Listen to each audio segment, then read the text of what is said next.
favor as your servants, whom you've been pleased to call to the performance of important trusts in this county and the Republic of Kenya.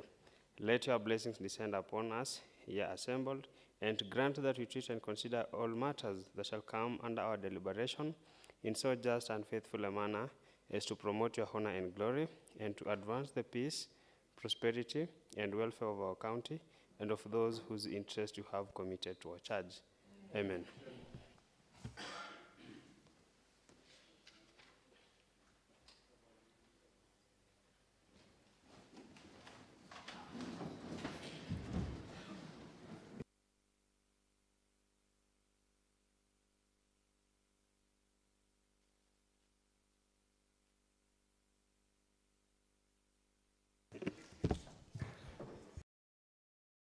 Honorable members, let's remain seated, please.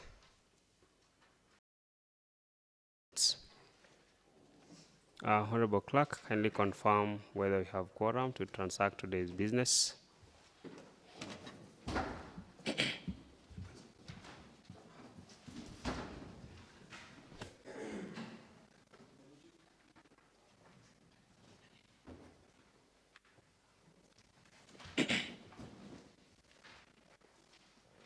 Honorable Speaker, there is quorum.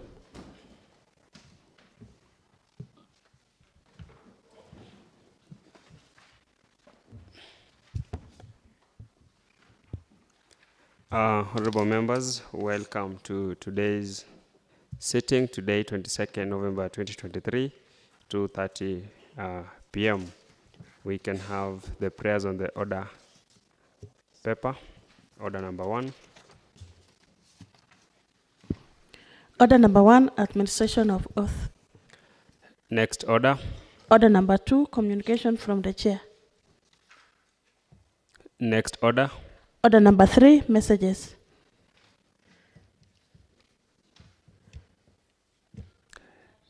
Next order. Order number 4, petitions.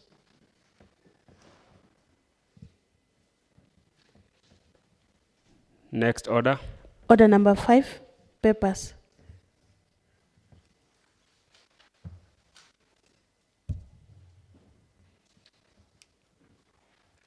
Next order. Order number 6, notices of motion.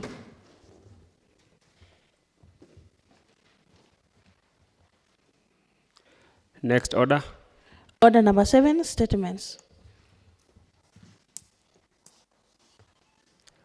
Any statement around? I approve on a number of them.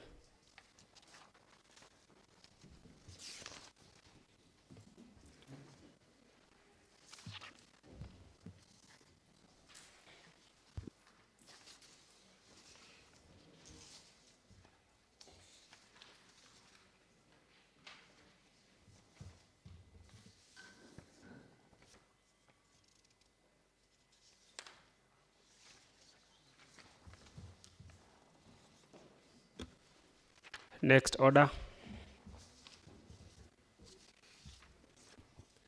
Order number 8, motion.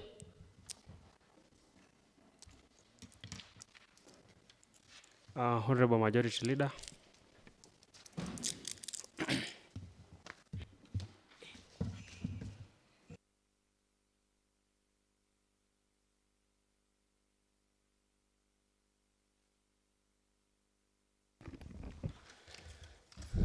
Thank you, Mr. Speaker. Mr. Speaker, I wish to move a motion that this House adopts the report on Third Appointments Committee, report on vetting of nominees to the County Executive Committee, dated November 2023. Honorable Speaker,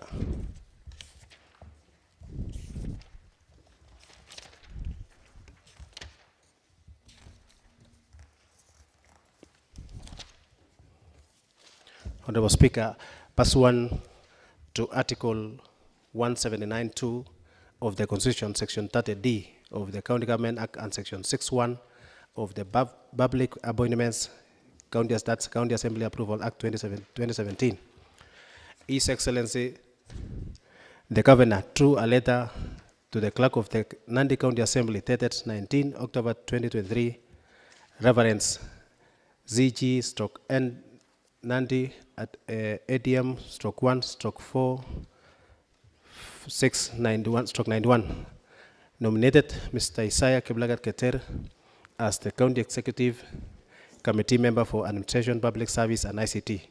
Dr. Kiblimo Lagat as the County Executive Committee Member for Agriculture and Cooperative Development.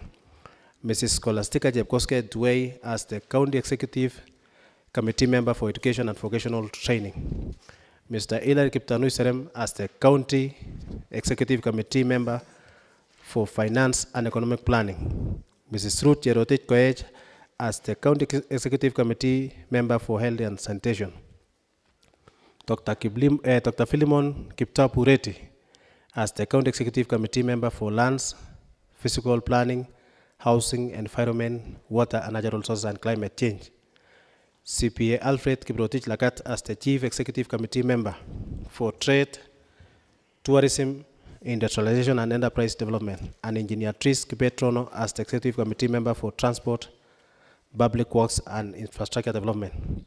On 24th October 2023, and pursuant to standing order 43-1 of the Nandi County Assembly standing orders, the Speaker of the Nandi County Assembly made a communication and read to the House the message from His Excellency the Governor regarding his nomination of the County Executive Committee members in line with Section 6.1 of the Public Appointment, that is County Assembly Act number 5 of 2023. The Honorable Speaker committed the names of the nominees to the Committee on Appointments for vetting and reporting to the House within 21 sitting days from the first sitting. As a result of the foregoing, the Clerk of the Assembly placed an advertisement in the print media on 25th October 2023, calling for the public to submit memorandum through sworn affidavits on the suitability or otherwise of nominees in line with Section 7.4 of the Public Appointments County Assemblies Approval Act 2017. The advertisement indicated that the affidavits were to be received on or before 8 November 2023 at 5 p.m. By close of submission date, the committee had received 2 memorandum touching on suitability of one nominee. Honorable Speaker, on 6th of November 2023, the Cabinet Secretary for Interior and National Administration, Professor Kithure Kindiki, gazetted Monday 13 November 2023 as a public holiday for National Tree Growing Day, Fight Gazette, notice number 15-238. Consequently, the Clerk of the Nandi County Assembly placed an addendum notice of public hearing and approval of County Executive Committee nominees on print media on Wednesday, 8 November 2023. This was to notify the public that the vetting exercise of Mr. Isaiah Kiblagat Ketere, Dr. Bennett Kiblimo Lagat, and Mrs. Scholastica Jebkoske Dway had been rescheduled to 14 and 15 November 2023, respectively. Honorable Speaker, on establishment of the committee, the Select Committee on Appointment is established pursuant to the provision of Standing Order 187 under the provisions of Standing Order. The committee is established as follows. The committee shall consist of a speaker as a chairperson, the leader of majority party, the leader of minority party, and not more than 3 other members nominated by the County Assembly Business Committee on the basis of proportional party membership in the County Assembly, taking into consideration the numerical strength of the parties and interests of independent members. The Committee on Appointment shall be appointed within the 7 days on the assembly of a new county assembly and shall serve for a period of 3 years, and that appointment thereafter shall serve for the remainder of the term of the county assembly. In the absence of the speaker, the committee shall elect a member from among its members to chair the meeting. The quorum of the Committee on Appointment shall be 1/2 of the members of the committee, but the speaker shall not be counted for the purposes of quorum and shall not vote. Honorable Speaker, on the committee mandate, the Committee on Appointment, as established, is mandated to consider for approval by the County Assembly appointments under Article 179(2), that is member of the County Executive Committees of the Constitution. Honorable Speaker, the Committee on Appointment, as constituted by the County Assembly on 18 October 2022, comprises of the following: Honorable Cheruiyot Atmeli, who is the chairperson; Honorable Walter Teno, who is a member; Honorable Eliud Kirongo, who is member; Honorable Martin Douglas, member; Honorable CPA Paul Pirech, member; Honorable Sarah Rupeti Keino, who is a member. And on Committee Secretariat, we have Barnaba G. Koskei, the Clerk of the Assembly; Isabella Mayo, who is the Deputy Clerk; Justice Krui, the Senior Legal Counsel; Dorothy Chepto, Senior Legal Counsel; Moses Kemei, Clerk Assistant; Pilar Jeb Kemei, Clerk Assistant; Susan Jeb Korir, Hansard Reporter; Abraham Leting, Hansard Editor; Evelyn Jeb Kasi, Logistics Officer; and Josephine Jeb Korir, who is the Secretary. Honorable Speaker, pursuant to Article 179(2) of the Constitution, as read with Section 3 and 6(1) of the Public Appointments County Assemblies Approval Act 2017, His Excellency the Governor, through a letter to the Clerk of Nandi County Assembly dated 19 October 2023, reference County Government of Nandi, NT/1, 4, Volume 6/91, forwarding the names of the following 8 persons nominated for appointment as the County Executive Committee members for vetting and consideration for approval by the County Assembly as follows. Number 1 is Mr. Isaiah Kiblagat Keter, that is nominee for Department of Administration, Public Service and ICT. Number 2, Dr. Bernard Kiblimo Lakat, nominee for Department of Agriculture and Cooperative Development. Number 3 is Ms. Scholastica Jebkoske Tuwei, nominee for Department of Education and Vocational Training. Number 4 is Honorable Hilary Kiptanu Serem, nominee for Department of Finance and Economic Planning. Number 5, Mrs. Ruth Jerotich Koech, that is nominee for Department of Health and Sanitation. Number 6, CPA Alfred Kiprotich Lakat, who is nominee for Department of Trade, Tourism, Industrialization and Enterprise Development. Number 7, Engineer Tris Kipet Trono, who is nominee for Department of Transport, Public Works and Infrastructure. Number 8 is Dr. Philemon Kipto Pureti, nominee for Department of Lands, Physical Planning, Housing, Environment, Water, Natural Resources and Climate Change. The notification contains the curriculum vitae and the smallest of the 8 nominees. On notification to the House and committal to the Committee on Appointments, but pursuant to Section 7(1) of the Public Appointments County Assemblies Approval Act 2017, the provision of standing order for the 3(1), the Speaker, by the communication dated 24th October 2023, informed the House of the Governor's message to the House on nominations of the CCM for approval by the County Assembly. Further, in accordance to Section 9(1) of the Public Appointments, that is County Assembly Approval Act 2017, and Standing Order 46 of the Nandi County Assembly Standing Orders, the names and curriculum vitae of nominees were committed to the Committee on Appointment for approval hearings and reporting to the House within 21 setting days. Notification to the public. Article 188 of the Constitution states that the Parliament, including the County Assembly, to conduct its business in an open manner, and its sittings and those of its committees shall be open to the public. Section 7(5) of the Public Appointments, that is County Assembly Approval Act 2017, further provides that the committee shall notify the general public of the time and place for holding an approval hearing at least 7 days prior to the hearing. Pursuant to Article 118 of the Constitution as read with Section 7(4) of the Public Appointments County Assemblies and Approval Act 2017, the Clerk of the County Assembly placed an advertisement in the local dailies on Wednesday, 25th October 2023, inviting the public to submit memorandum by way of written statements on oath, that those are sworn affidavits, on the suitability or otherwise of the nominees in conformity with Section 7(10) of the Public Appointments, that is County Assembly Approval Act 2017. On issues for consideration during approval hearing, Honorable Speaker, that those on constitutional and statutory requirements. The Constitution lays down the parameters under which a person can be appointed to public office. It includes the following. An approval hearing shall focus on candidates' academic credential, professional training and experience, and personal integrity and background. The criteria specified in schedule shall be used by a committee during an approval hearing for the purpose of vetting of a candidate. Two-third gender rule, that is number 2. Article 27(8) of the Constitution provides that the state shall take legislative and other measures to implement the principle that no more than 2/3 of the members of the elective or appointive bodies shall be of the same gender.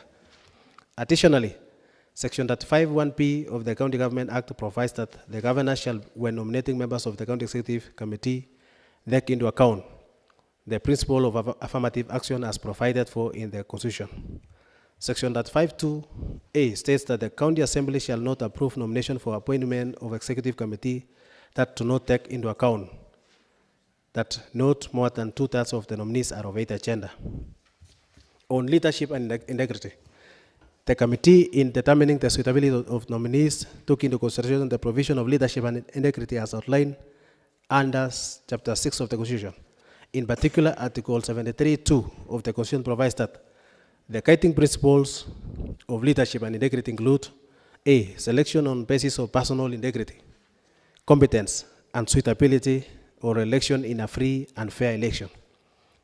B, objectivity and impartiality in decision making, and in ensuring that the decisions are not influenced by the nepotism, favoritism, other improper motives, or corrupt practices. Number C, selfless service based solely on the public interest demonstrated by honesty in the execution of public duties and the declaration of any interest, of any personal interest that may conflict with public duties. D, accountability to the public for decision and actions, and E, discipline and commitment to service to the people. Honorable Speaker, a state officer is obliged under Article 75 of the Constitution, whether in public or private life, to behave in a manner that avoids conflicts between personal interest and public official duties. This article further prohibits a state officer who has been removed from office from holding any other state of office. Article 77(1) of the Constitution also prohibits a full-time state officer from participating in any other gainful employment. Further to that, Honorable Speaker, Article 77(2) of the Constitution prohibits an appointment state officer from holding office in a political party. Article 78 of the Constitution disqualifies a person who are not Kenyan citizens from appointment as a state officer. Further, a state officer is barred from holding dual citizenship. In addition, Honorable Speaker, the committee particularly considered Section 10 of the Leadership and Integrity Act 2012, which provides that A, carry out the duties of the office efficiently and honestly. B, carry out the duties in transparent and accountable manner. D, keep accurate records and documents relating to the functions of the office, and D, report truthfully on all matters of the organization which they represent. Honorable Speaker, while carrying out this noble duty, the committee assessed the suitability of nominees after scrutinizing the academic credentials, professional training and experience, personal integrity, background, and qualities, as well as their performance during the approval hearings conducted on 14 November 2023 and 15 November 2023.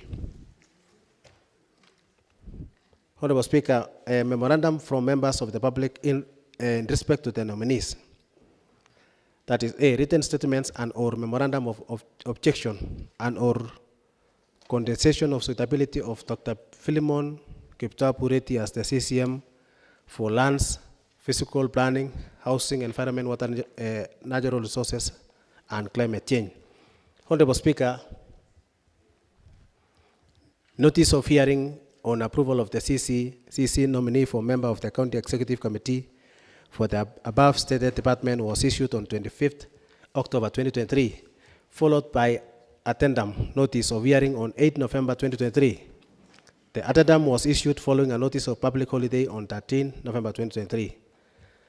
The Public Appointments at the County Assembly Approval Act 2017 in its section 710 states that any person may, prior to approval hearing and by written statement on oath, provide the clerk with evidence contestating the suitability of a candidate to hold the office to which the candidate has been nominated. Section 711 of the Act provides that the candidate shall have a right to be heard on any statement or evidence submitted to the clerk contesting the suitability of the candidate to hold the office as to which the candidate has been nominated. Through an advertisement by the clerk, Nandi County Assembly in the print media on 25th October 2023, members of the public were asked to submit sworn statement to the office of the clerk to be received on or before 8 November 2023 at 5 p.m.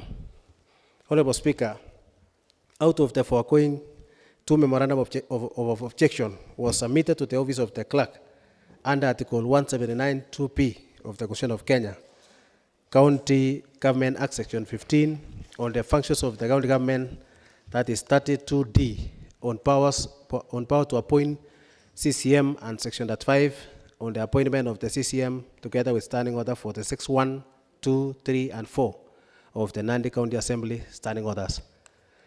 This is as read with Section 710 of the Public Appointments County Assemblies Approval Act.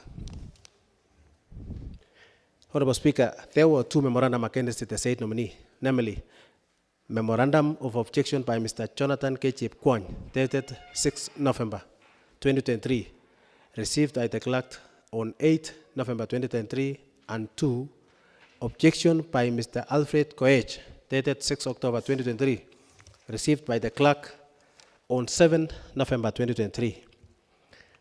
There were a letter by one Mr. C.J. Kipruto, dated 27 October 2023, on objection of vetting of nominees which were not considered since it did not meet the threshold of being a written statement on oath. The two memorandum attracted two responses from the nominee, Dr. Philemon Kiptoo Bureti. These were, number one, responses to the objection dated 10 November 2023, received on 10 November 2023. Number two, response to the objection dated 7 November 2023, received by the clerk on 9 November 2023. Honorable Speaker, on memorandum of objection by the Jonathan K. Chepkwony dated 6 November 2023, the memorandum of objection was submitted on the following grounds. Number one, violation of the Constitution. Number two, integrity and bad governance. Number three, incompetence. And number four, gross misconduct. The grounds was brought forth to reject the approval of the nominee owing to reasons given in the statement on oath as follows. Number one, violation of the Constitution. The deponent affirmed that the nominee presented himself for vetting despite a court order dated 13 October 2023. Further, that the names were to be advertised afresh by the governor. And two is the discrimination. Or number two, integrity and bad governance. That the nominee presented himself for vetting despite knowing of the court order, appealing ongoing and lack of re-advertisement. And number three, incompetence. The nominee's academic credentials do not match with the scope of the department. Number two, that the nominee has employed unqualified and proxy employees. And number three, that the nominee has not advertised vacant positions and that the nominee has displayed a lack of control over his junior officers. On number four, gross misconduct, that the nominee has failed to respect the Constitution and that the nominee seeks bribes through proxies.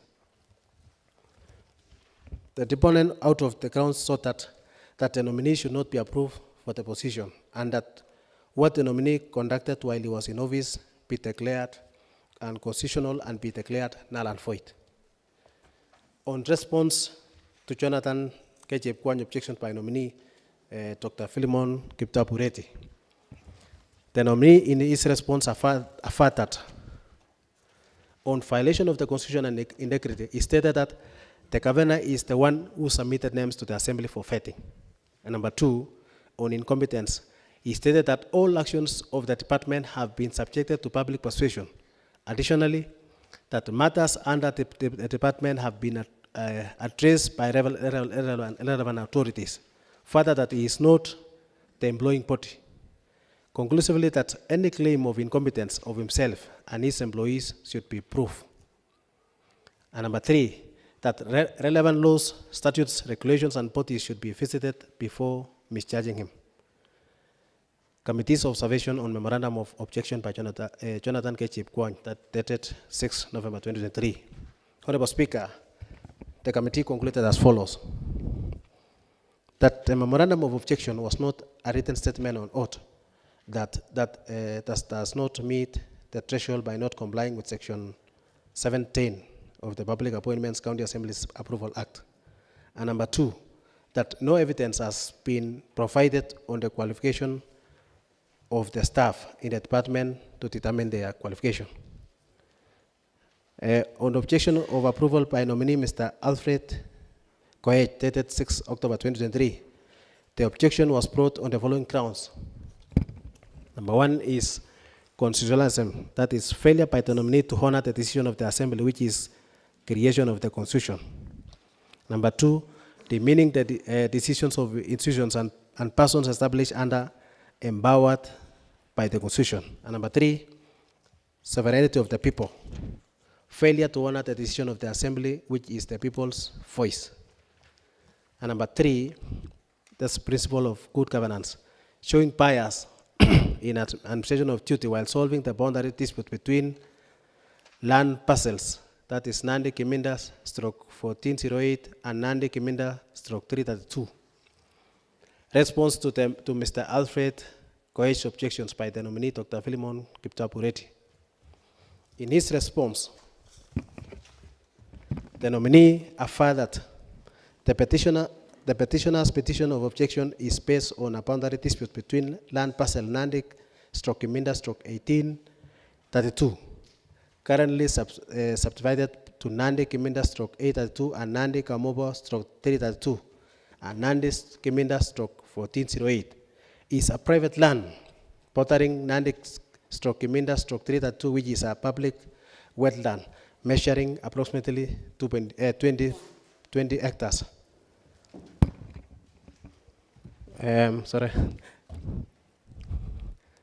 A public wetland, that is approximately 20.0 hectares. The nominee in his response affirmed that he adhered to the Constitution and rule of law and practiced good governance in the process of adjudicating, demarcating, and fencing of the boundary between the two parcels. He stated that all the issues were traced and resolved before demarcation and fencing was done, and that the entire process was done with the involvement of the entire area committee. The nominee further stated that it was the recommendation of the County Assembly that the National Land Commission and other relevant bodies to address and resolve the issue once and for all. It was therefore his belief that he had done all what was expected of him, or what department by the County Assembly and all other bodies. The nominee therefore reiterated that the allegation level against him were malicious. On committee observation, on objection for approval of the nominee by Mr. Alfred Koech, dated 6 October 2023, Honorable Speaker, the committee concluded on this matter as follows: that the objection was a written statement with an affidavit under oath. Number 2, that however, petitioner number 2, Mr. James Kiptok Kemei, denied being one of the petitioners and distanced himself from the contents of the petitions through a letter received by the clerk on 9th November 2023. That the matter in issue is in hands of the National Land Commission, which is a competent body. Petition statement and memorandum against the approval of CCM Agriculture and Cooperative Development, Dr. Bernard Kibuli Malagat. Honorable Speaker, a letter dated 15 November 2023 was received from Eliud Kipkorir on 15 November 2023. It, however, did not meet the threshold of being a statement under oath as required by Section 7 then of the Public Appointments, that is County Assembly Approval Act of 2017. However, the content of the letter was addressed while the process of the approval hearings was taking place. Approval hearings of nominees. The committee held a sitting on Friday, 10 November 2023 to deliberate on the approval hearings and noted the following. Number one, that Article 179(2)(b) of the Constitution provides that the County Executive Committee consists of members appointed by the County Governor with approval of the County Assembly from among persons who are not members of the Assembly. Further, Article 179(3)(p) states that the number of members appointed shall not exceed 10. If the Assembly has 30 or more members, it is in this regard that it was noted in compliance with said provisions of the Constitution, the Governor had nominated 8 County Executive Committee members for approval. That the nominee had not notified the clerk of Nandi County Assemblies of their withdrawal from the approval process as outlined under Section 712 of the Public Appointments County Assemblies Approval Act 2017. That the committee would therefore proceed with approval hearings from Tuesday 14 and Wednesday 15 November 2023, and that the committee would examine the nominees against the criteria set out in Section 7 of the Public Appointments County Assemblies Approval Act 2017. Honorable Speaker, the committee conducted 8 sittings to vet the nominees to the County Executive Committee. They appeared before the committee in the following order. Number 1 was Mr. Isaiah Kiblagat Keter. That was on Tuesday 14 November 2023. Number 2 was Honorable Hilary Kiptanu Serem, Tuesday again 14 November 2023. Number 3 was Mrs. Ruth Jerotich Koech. That was on Tuesday 14 November 2023. Number 4, Dr. Philemon Kiptoo Vureti, Wednesday 14. Dr. Fanat Kiblimo Lagat, Wednesday 15. CP Alfred, Wednesday 15. Engineer Tris Rono, Thursday 15. And Ms. Scholastica Jepkoskei Tuwei, Thursday 15. 2023. Honorable Speaker, on nominee submission, Mr. Isaiah Kiblagat Keter, nominee for CCM Administration, Public Service and ICT. Mr. Isaiah Kiblagat Keter, the nominee for CCM Administration and Public Service and ICT, appeared before the Appointment Committee on Tuesday 14 November 2023 at 9:30 a.m. and was vetted under oath pursuant to Article 179 of the Constitution, Public Appointments County Assemblies Approval Act 2017, and standing orders of the Nandi County Assembly. The committee noted the following. Date and place of birth. The nominee is a male Kenyan of identity card number 26358301, born on 22nd December 1988 in Kipture, Mbuen Sub-County in Nandi County. The nominee confirmed that he is a Kenyan citizen and did not hold any other citizenship. On academic qualification, the nominee holds a Bachelor of Commerce degree, accounting option from Egerton University, attained in the year 2012. The nominee attended Lenana School, Nairobi between 2003 to 2006, where he attained Kenya Certificate of Secondary Education. The nominee also attended Kipture Primary School from 1994 to 2002, and he attained the Kenya Certificate of Primary Education. On employment record, the nominee served as a County Executive Committee member for Administration, Public Service and ICT in the County Government of Nandi from November 2022 to October 2023. The nominee had served as a Deputy Municipal Manager for Kapsabet Municipality from January 2019 to June 2020, and also between July 2022 to November 2022. The nominee also served as an acting municipal manager of Kapsabet Municipality, Nandi County Government from July 2020 to June 2021. The nominee served as a senior administrative officer from 2017 to 2019 at the Governor's Office, that is Nandi County, and also served at the Senate as the personal assistant / county office manager to Honorable Stephen Sang, the 10th Senator for Nandi from April 2013 to April 2015.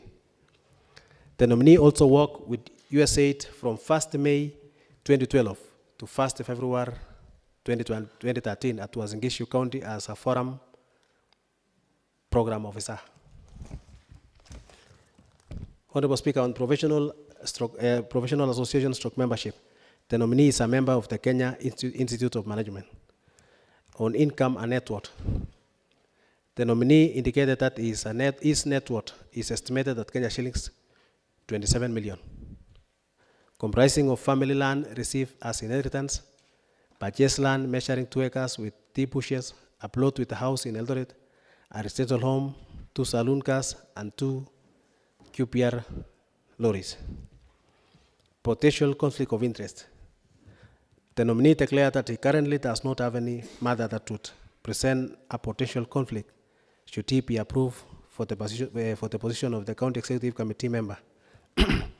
The nominee affirmed that should a conflict arise, he would declare the interest in accordance with the law.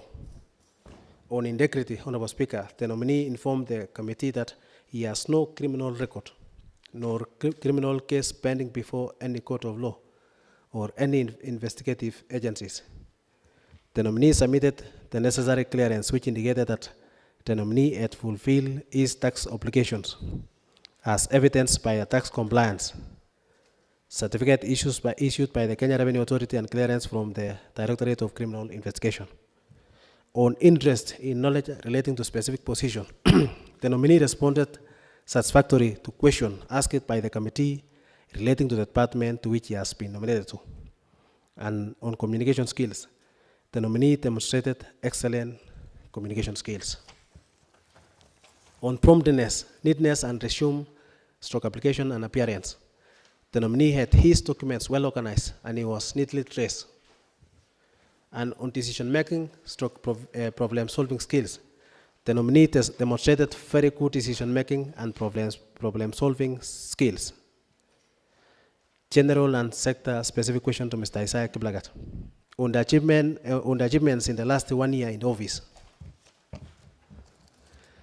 the nominee informed the committee that he has managed to designate an independent fourth line to Kapsabet municipality, and the municipality manager has the authority to incur expenditure.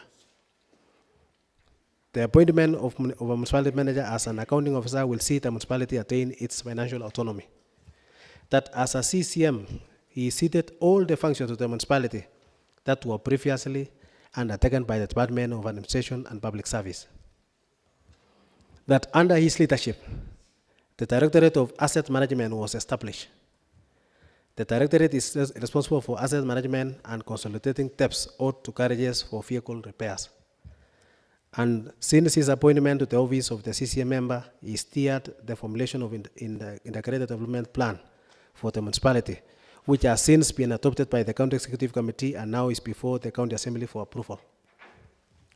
That in the 1 year he served as a CCM administration, he established a human resource development unit to facilitate processing of human resource matters in the county. On the issue of waste management, the nominee submitted that the department has been able to acquire waste receptors despite the fact that the county had not been able to acquire a dam site land. On the status of a fresh produce market, the nominee submitted that the ongoing works for the fresh produce market in Kapsabet was at 95% completion. On disaster response preparedness, with regard to response to disaster, the nominee stated that he had facilitated equipping over 2 fire engines, which are currently operational. On the issue of waste management, the nominee acknowledged that it was a thorny issue since garbage collection had not been addressed fully by the county government due to the challenges relating to land acquisition for dam site. The nominee proceeded to note that the dam site behind Kapsabet County Referral Hospital is an illegal site. On relationship between the Nandi County Public Service Board and the Department of Administration, Public Service and ICT, the nominee submitted that the 2 entities enjoy a cordial working relationship while respecting the issue of independence of the board and being aware of the concept of interdependence. Honorable Speaker, on staff audit, the nominee submitted that as at the time of vacating office on 13 October 2023, the exercise was still ongoing. He mentioned that 1,871 staff appeared before the vetting panel in Kaimosi to establish whether the staff were properly placed in accordance with their qualifications. The nominee noted that the board is mandated to submit reports to the County Assembly. Thus, he was expecting the board to submit to the County Assembly a conclusive report on the audit process. On legality of the Nandi County Public Service Board, the nominee submitted to the board that the board currently consists of 4 members and thus is legally constituted since it has an acting chairperson and an acting CEO. On delegation of functions to Kapsabet municipality, the nominee stated that His Excellency the Governor has delegated functions to the municipality for a cassette notice. The municipal manager was appointed on 28 March 2023 and was appointed as accounting officer. He further explained that the budget highlights contain a Point of order, Honorable Speaker. Honorable Isaiah Maina, what about the point of order? It's on understanding order number 90. I would like to, I wonder whether the LOM leader of majority is in order by saying that the County Service Board, I don't know whether this is accurate, that's why I want him to verify and clarify to the House whether indeed, by indicating that the Service Board has got 4 members and an acting chair, could he clarify how that is supposed to be, whether that is an accurate way, or is there anything like an acting chair? Does it exist? And it is based on what? Honorable Isaiah Maina, I'm forced to inform you that you're out of order. I'll urge you to wait until such a time when the motion has been moved and seconded. I was not discussing the motion. All Yes. what I wanted to say is that because That is this is why, going to the answer and he's reading a report. Honorable Isaiah Maina, I've already given a direction that until such a time when the motion has been seconded is when you can raise that issue. Honorable Majority Leader, proceed. Thank you, Honorable Speaker, for protecting me and guiding the members that when a motion is being moved, you will wait until I move so that you can. So thank you. Honorable Speaker, I was on delegation of functions to Kapsabet municipality. The nominee stated that His Excellency the Governor has delegated functions to municipality for a cassette notice. The municipal manager was appointed on 28 March 2023 and was appointed as accounting officer. He further explained that the budget highlights contain a 4th line for municipality to ensure financial independence. He mentioned that he had ceded all functions that were undertaken by the department to the municipality. On county vehicles held in carriages, the committee expressed concern over a number of county vehicles abandoned in various carriages, noting that a number of them have been vandalized. They sought to know what the nominee was doing about it. The nominee submitted that the vehicles in carriages have not been released from the carriages due to pending bills. He mentioned that he established a Directorate of Asset Management, a cross-cutting unit, domiciled in Department of Finance. The Directorate provides services to all other departments, such as conducting an analysis of all vehicles in the carriages and advice on lifespan of vehicles, so that it is known when to dispose the vehicles in accordance with the Public Procurement and Assets Disposal Act. By the time he left the office, he had directed the Directorate to give a preliminary report on establishment of ward administrative officers. The candidate submitted that the docket of administration is responsible for all employees. He mentioned that Kenya shillings 30 million is required to construct 6 offices at every sub-county headquarters and 30 wards offices for ward administrators. He stated that in the past financial year, the said funds were reallocated to facilitate other urgent matters.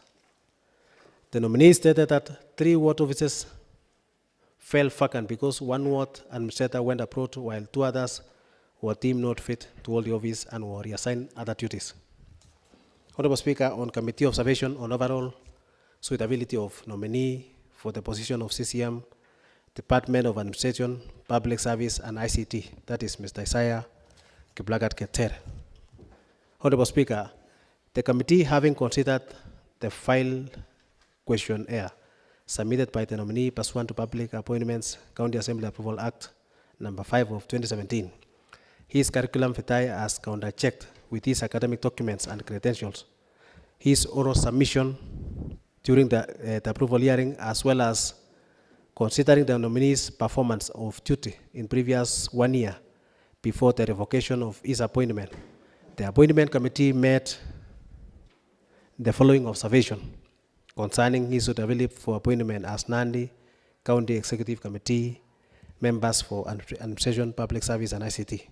Number 1, that in accordance with Article 78, 1 and 2 of the Constitution of Kenya, the nominee is eligible for appointment to a state office by being a Kenya citizen born on 22nd December 1988 at Kipture in Nandi County and does not hold dual citizenship. Number 2, that the nominee meets the constitutional requirement of Chapter 6 on leadership and integrity, having been granted clearance from the following statutory bodies.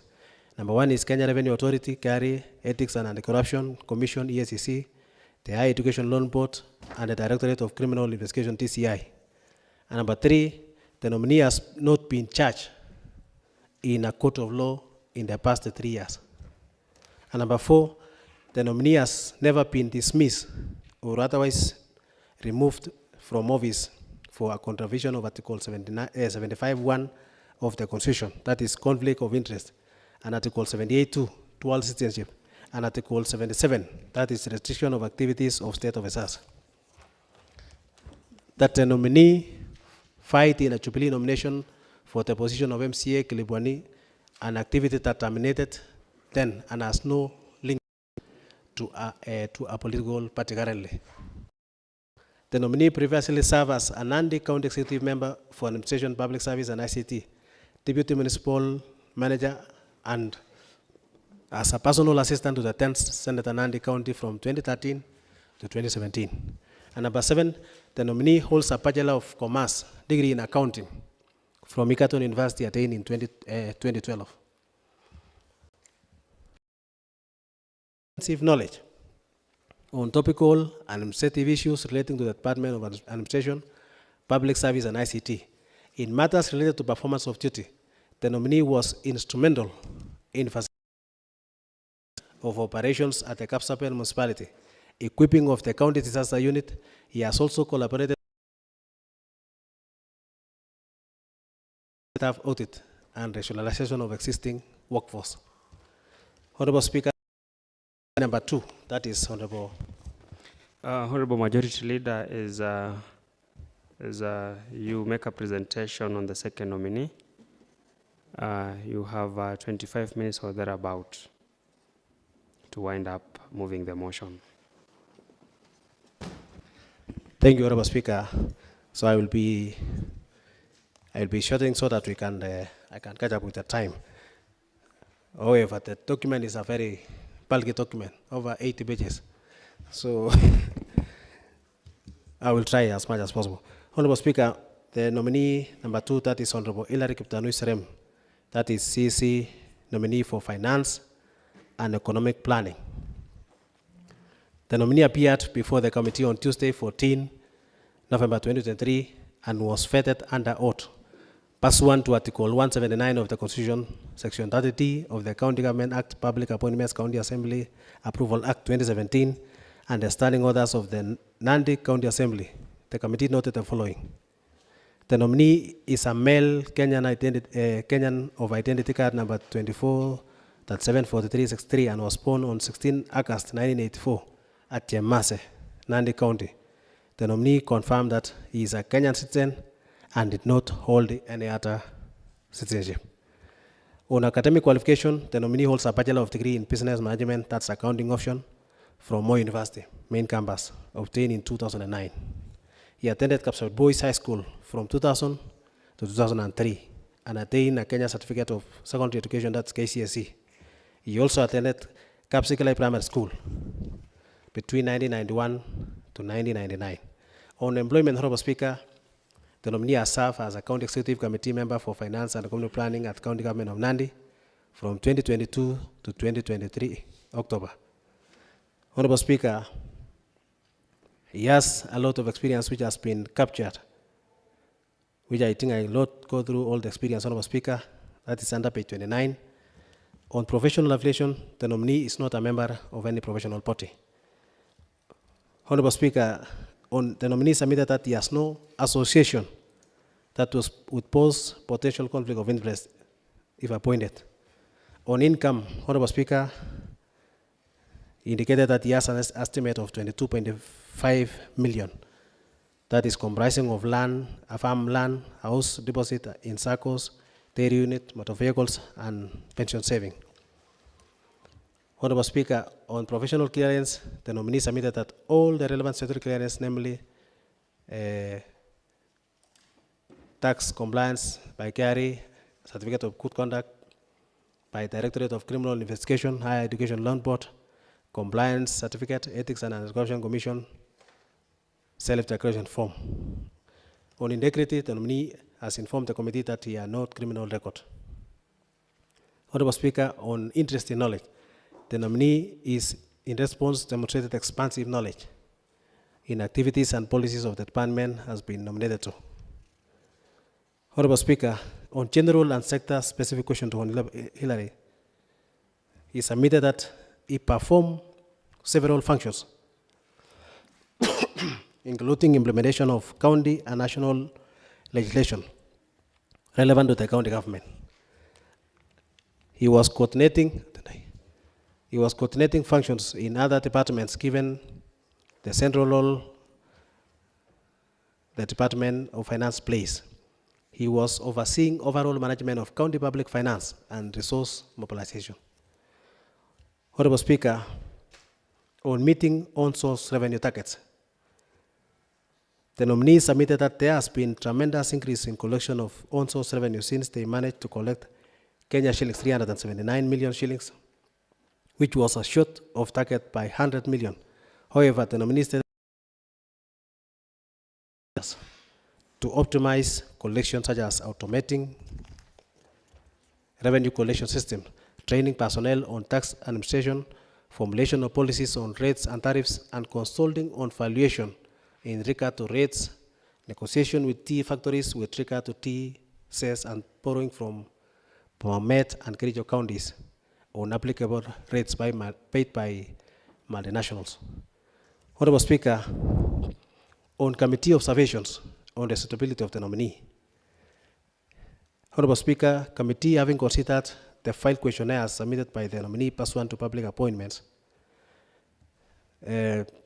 for appointment as Nandi County Executive Committee member for Finance and Community Planning, that in accordance with Article 78(1) and 2 of the Constitution of Kenya, the nominee was eligible for appointment as a state office, being a Kenyan citizen born in 16 August 1984 at Jemase in Nandi County, and does not hold dual citizenship. Honorable Speaker, that the nominee meets the constitutional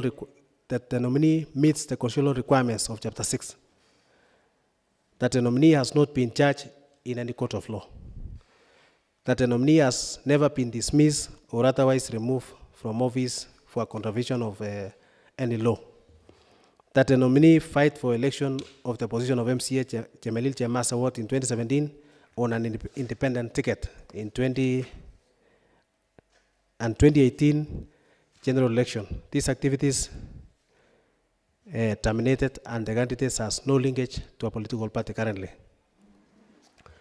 Number 6, the nominee previously served as the Nandi County Executive Committee member for Finance and Economic Planning, elected MCA Chemelil Chemasa, the Vice Chairperson Pick and Pack Committee of the Nandi County Assembly, and as a relationship manager groups and investment groups, that is Cooperative Bank of Kenya, where he also served as the credit officer. And number 7, the nominee demonstrated extensive knowledge on topical administrative issues relating to the Department of Finance and Economic Planning. In matters related to the performance of duty, the nominee has promoted the implementation of the Nandi County Facilities Improvement Fund Act, enhanced the process of automating revenue collection, amongst putting in place measures to enhance revenue streams and fiscal responsibility in Nandi County. The nominee holds a bachelor's degree in business management, accounting option from Moi University. Honorable Speaker, on nominee number 3, that is Dr. Panet Kiplimo Lakat, nominee for CCM for Agriculture and Cooperative Development. Honorable Speaker, the CCM nominee for Agriculture and Cooperative Development appeared before the committee on Wednesday, 15 November 2023, and was vetted under oath pursuant to Article 179 of the Constitution, Section 30D of the County Government Act, that is Public Appointments County Assemblies Approval Act 2017. Honorable Speaker, on academic qualification on Dr. Kiplimo Lakat, the nominee has a PhD in agricultural economics and resource management from Moi University, School of Business and Economics, attained the year 2013. He attained Masters of Science in Agriculture Economics and Resource Management from Moi University in the year 2010. He also achieved a Bachelor of Science degree in Agriculture Economics and Resource Management from Moi University in the year 2007. He completed secondary school and attained KCSE certificate in the year 2001. He completed primary education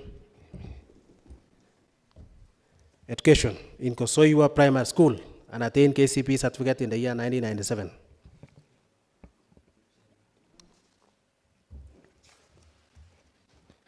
The nominee is formerly a visiting research fellow at Cornell University, Dyson School of Applied Economics and Management in USA, and a postdoctoral research fellow in University of Siena in Italy. So he's a very learned person. Honorable Speaker, on work experience, the nominee is a development economist with over 10 years of leadership experience in public service consultant, research and training in public and private sector. He has been a CCM for Department of Trade, Investment and Industrialization of County Government in Nandi from 2017 to 2018. He was appointed CCM for Agriculture and Cooperative Development in October 2022, where he served until 13 October 2023. He is an elected chairperson of the Agriculture Sector CCM Caucus in the Council of Governors. Honorable Speaker, on professional association and membership, the nominee is currently an active member of IAAE, that is African Association of Agricultural Economics, and ACROTEP, that is African Growth and Development Policy. That is a consortium facilitated by International Food Policy Research Institute. Honorable Speaker, on potential conflict of interest, the committee was not able to establish any circumstances that might lead to conflict of interest against the nominee. On financial net worth, Honorable Speaker, the nominee submitted his net financial worth is approximately Kenya shillings 100 million. That is from his source of income, salary totaling to 5 million, county mortgage of 9.5 million, sugarcane of 800,000, sale of land 4 million, among others, which includes transport and logistics. Honorable Speaker, on the general sector specific question,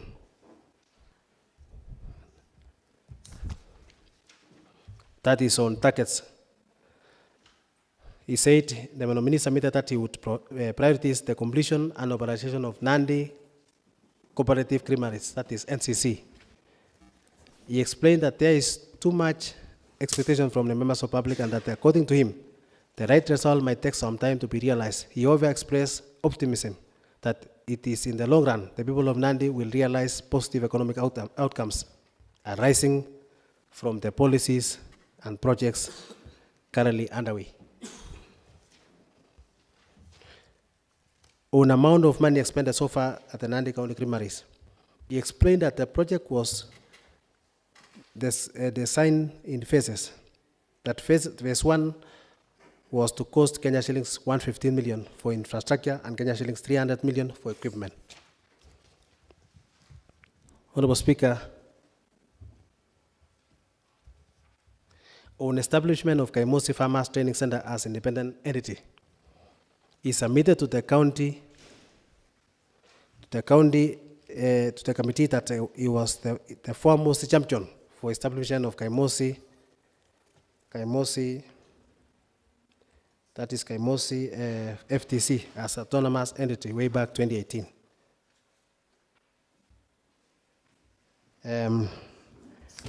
On committee observation on suitability of nominee Dr. Bernard Kiplimo Lakat, the committee, having considered the file questionnaire submitted by the nominee pursuant to Public Appointments Act, that in accordance with Article 78(1) and 2,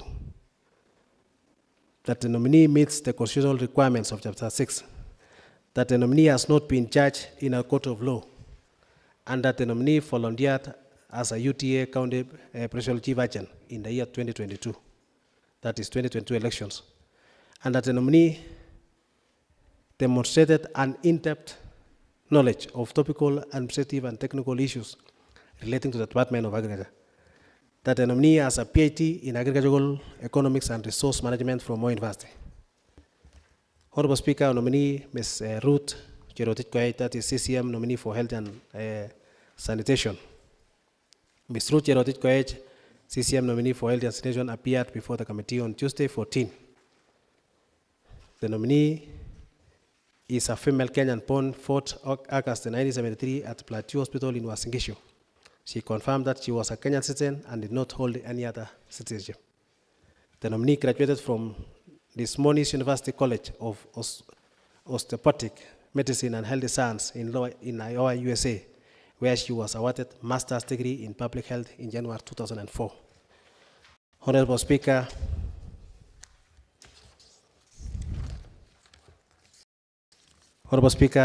on clearance by the professional bodies, she provided all the clearance. She is the nominee at a membership in the following association, that's Lions Club, Judges United Homeless Shelter, and Registered Nurse State of Iowa. And she has gotten awards from various bodies, Honorable Speaker. Honorable Speaker,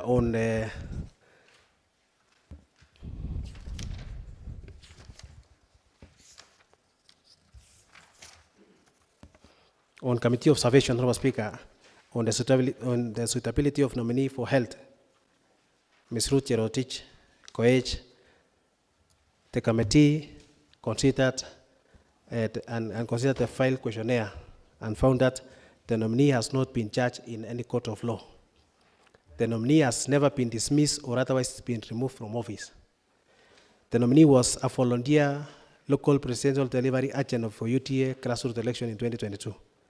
The nominee previously served as the County Executive Committee member for Health and Sanitation, UHC Task Force team member for Presidential Directive, and elected Vice Chairperson Health Caucus Leadership, and as a Chairperson Health and Informatics, that is Monitoring and Evaluation Research, as she was working as a CCM for Health and Sanitation.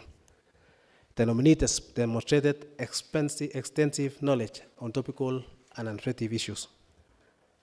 Honorable Speaker, on nominee Dr. Philemon Kiptapureti, CCM Lands, Physical Planning, Housing, Environment, Water and Natural Resources.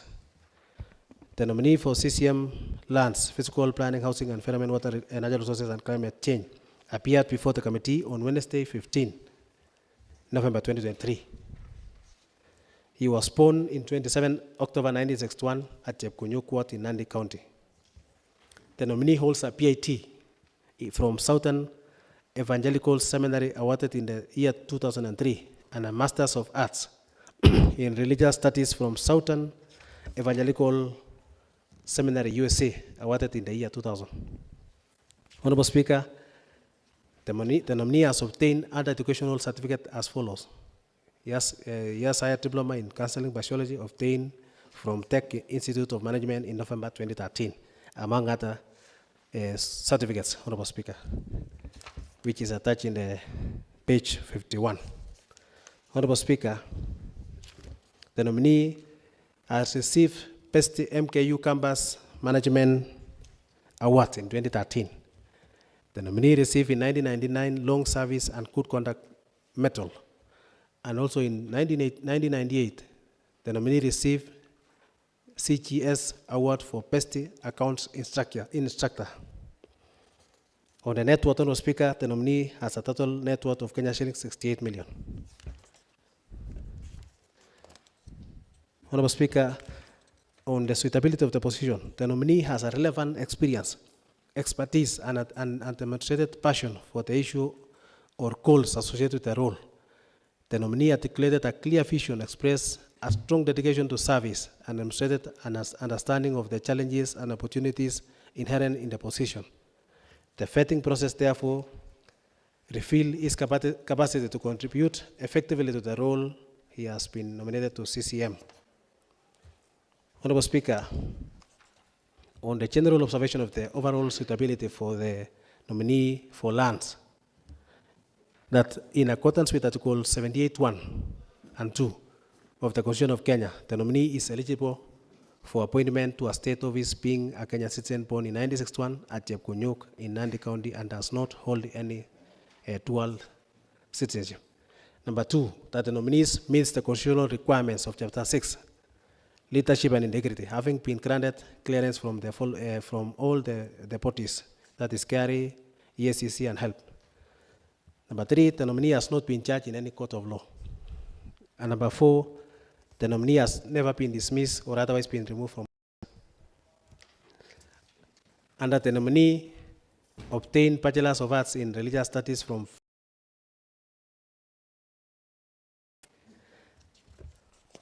and Honorable Speaker, that the nominee fight for a parliamentary position in Tinderet constituency in 2007 general election, and in 2017 he ran for Nandels constituency parliamentary election and came second in the party nomination. In 2022 general election, he campaigned for the UTA party aspirants. This activity has since terminated, and there is no linkage to active political party engagements. Honorable Speaker, on nominee, that is Alfred Kiprotich Lakat, for CCM, nominee for Trade, Tourism, Industrialization, and Enterprise Development.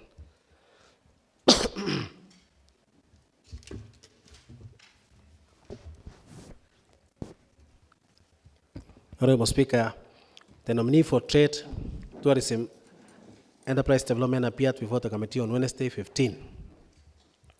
The nominee was born in 27 May 1984. He is a resident of Kapkures location, Aldai Sub-County in Nandi County. The nominee graduated from the University of Nairobi in the year 2008 with Bachelor of Commerce degree with Finance major. He has attained certification from Duke University in North Carolina, USA. Honorable Speaker, during the same month, he also obtained a certificate in economic growth and distributive justice from Tel Aviv University in Israel. He is a certified public accountant, a recognition he attained in 2007. As such, he is a member of Institute of Certified Public Accountants of Kenya, that is ISPAC, since June 2011. And he was licensed to practice in 2012. He attained KCSE certificate from Mangu High School in 2002. Honorable Speaker, on the work experience, the nominee had a leading strategic role in policy formulation and implementation while he was in senior county management as a county executive committee member in charge of finance, among other very many experience, Honorable Speaker, which is attached in page 60 of the report.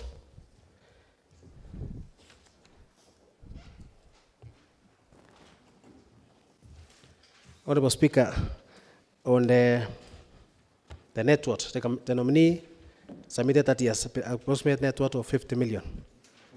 Integrity, the nominee stated that he has never been dismissed or otherwise been removed from any office for contravening provision of Article 75 of the Constitution.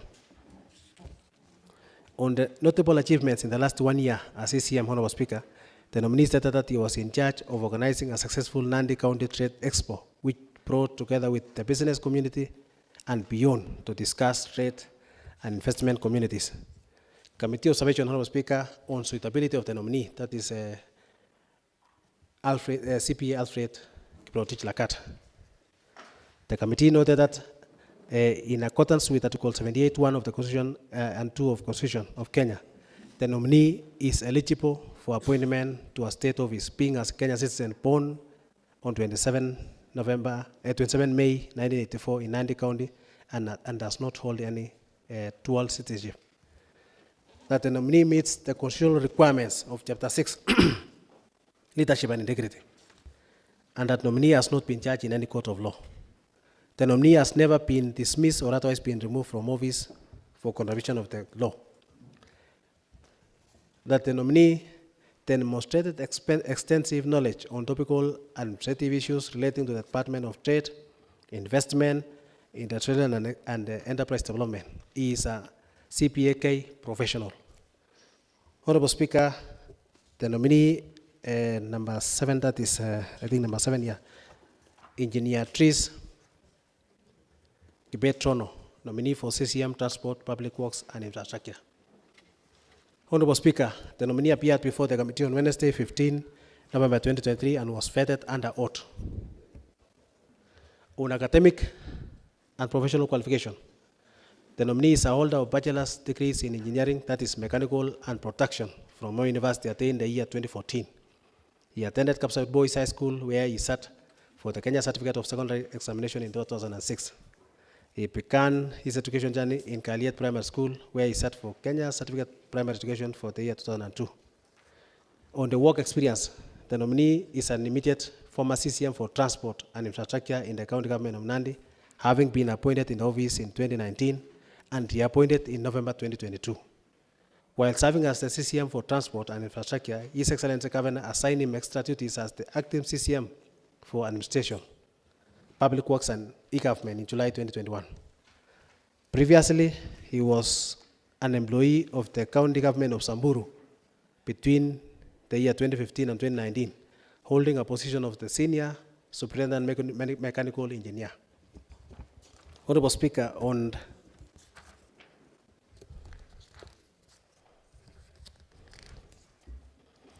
committee observation of that is of Engineer Tris Kibet, the committee, having considered the file questionnaire submitted by the nominee pursuant to public appointments, they considered as follows.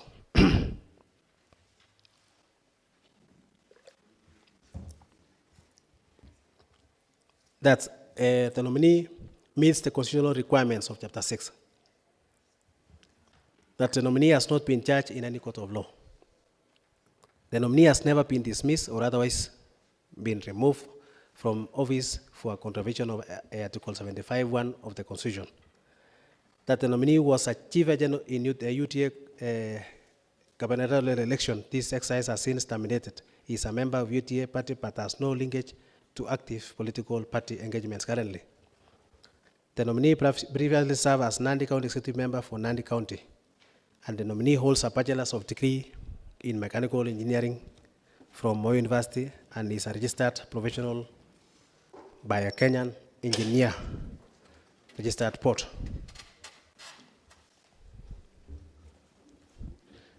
The nominee is a holder of bachelor's degree in engineering, that is mechanical and production, from Moi University attained in 2014. Honorable Speaker, proceed to nominee, that is nominee for education and vocational training, that is Scholastica Jebkoskei Tuwei. The nominee appeared before the committee on Wednesday, 15 November 2023, and was vetted under oath pursuant to Article 179 of the Constitution. The nominee was born at Kapsabet on 1st January 1974, a resident of Lenmokwang Gachek Ward, Jezumei Sub-County. She does not hold any other citizenship. On academic qualification of Ms. Scholastica, the nominee was awarded Bachelor's of Education degree, that is early childhood and primary education, from Moi University in the year 2007. Between 1995 and 1997, the nominee trained as a teacher at Kericho Teachers College, and she was awarded a certificate. She completed a secondary school education in the year 1994 from Kamnyeberek Girls. The nominee began her educational journey at AIC Tekat Primary School in the year 1983. The nominee, Honorable Speaker, on employment record. The nominee is an immediate former CCM for education and vocational training, having been appointed into office in October 2022. She was appointed Chief Officer for Administration and Decentralization in 2018, Chief Officer for Transport and Infrastructure in 2019, Chief Officer Social Welfare in 2019, and previously, the nominee was an employee of Kisii University holding a position of Senior Administrative Assistant, being a teacher by profession. Honorable Speaker, on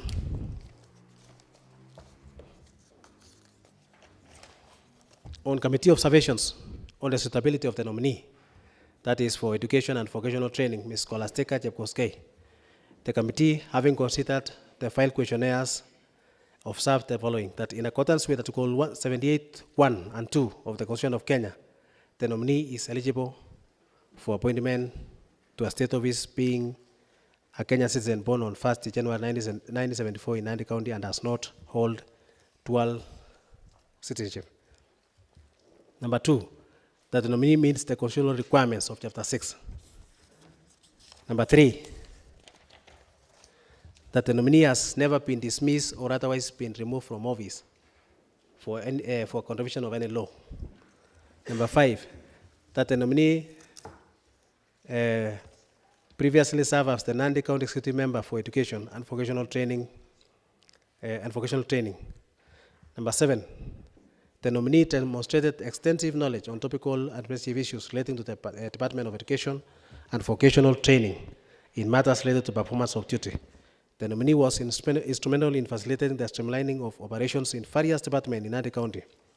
Her commitment to duty and hands-on approach to service delivery and management led to a multitasking in various departments in acting capacities.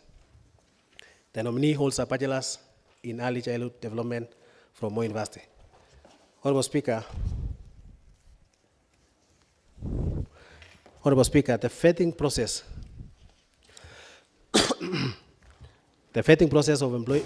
came out of the Employment and Labor Relations Court judgment in Eldoret,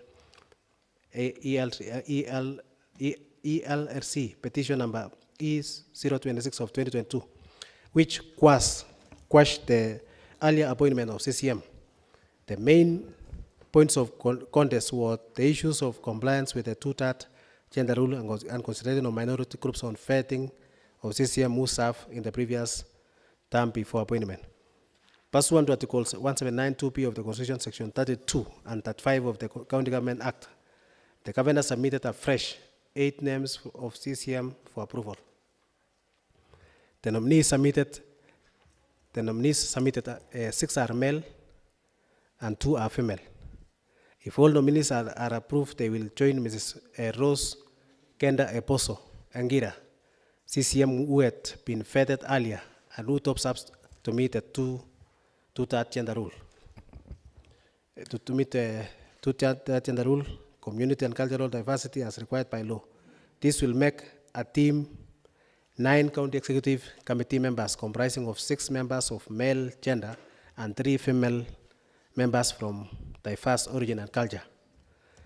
Honorable Speaker, the committee, having regard to Section 7 of Public Appointments County Assembly's Approval Act 2017, considered the curriculum vitae of the nominees, and having had their original submission during the vetting exercise held on 14 and 15 November 2023, having further considered the suitability and integrity of the nominees, and pursuant to Article 179(2)P of the Constitution, Section 35(2)(3) of the County Government Act, Section 9(2) of the Public Appointments, that is County Assembly Approval Act 2017, and Nandi County Assembly Standing Order number 187-4, the committee puts forward the following recommendation. Number 1, that this House approves the nomination of Isaiah Keblagat Keter as County Executive Committee Member, Administration, Public Service, and ICT. Number 2, that this House approves Keblimo Lakat as a County Committee Member for Agriculture and Cooperative. Number 3, that this House approves the nomination of Mrs. Scholastica Chepkoskei Tuwei as a county executive member for education and vocational training. Number 4, that this House approves the nomination of Honorable Hilary Kiptanui Serem as a county executive committee member for finance and economic planning. And number 5, that this House approves the nomination of Ms. Ruth Cherotich Koech as a county executive committee member for health and sanitation. And number 6, that this House approves the nomination of Dr. Philemon Kiptap Ureti as a county executive committee member for lands, physical planning, housing, environment, water, natural resources, and climate change. And number 7, that this House approves the nomination of CPA Alfred Kiprotich Lakat as a county executive committee member for trade, tourism, industrialization, and enterprise development. And number 8, that this House approves the nomination of Engineer Tris Kipetrono as the county executive committee member for transport, public works, and infrastructure development. Honorable Speaker, we, the honorable members of the committee on appointment, we do hereby affix our signature to confirm approval, confirm accuracy, validity, and authenticity of and subsequently adopt this report. And it was signed by all the members of the committee, Honorable Speaker. Honorable Speaker, we have all the annexures supporting all the reports, Honorable Speaker. And we have from annexure number 1, that is a communication from His Excellency the Governor, attached to the report. We have the annexure, those are the memorandum of County Executive Committee, those were memorandum raised by the members of the public, Honorable Speaker. We have the files containing all the curriculum vitae of the nominees, Honorable Speaker, and it was stapled in the morning. We have all the attached advertisement, Honorable Speaker, which was advertised by the clerk of the Nandi County Assembly. It is attached as annex number 3, number 4, number 3A, 3B, and 3C, Honorable Speaker. And finally, Honorable Speaker, we have the minutes of the committee which approved the said CC, Honorable Speaker. I call this House, Honorable Speaker, to adopt this report so that we can have the CCs in place to participate in their work, Honorable Speaker. Honorable Speaker, I will finally maybe later show the members in the screen when it's ready how the process of awarding marks was being done, Honorable Speaker, for the purpose of members knowing the process of vetting on awarding of the marks when it's ready, Honorable Speaker. So I beg to move, and I call upon Honorable Kirongo to second.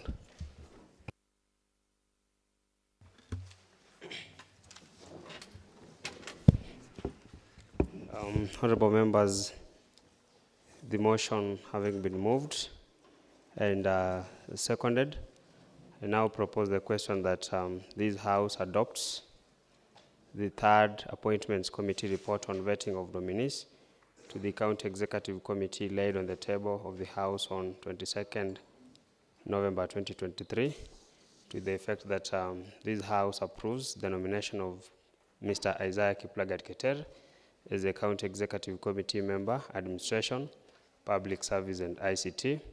That this House approves the nomination of Dr. Bernard Kiplimo Lagat as County Executive Committee member, Agriculture and Cooperative Development. That this House approves the nomination of Ms. Scholastica Chepkoskei Tuwei as County Executive Committee member, Education and Vocational Training. That this House approves the nomination of Honorable Hilary Kiptanui Serem as County Executive Committee member, Finance and Economic Planning.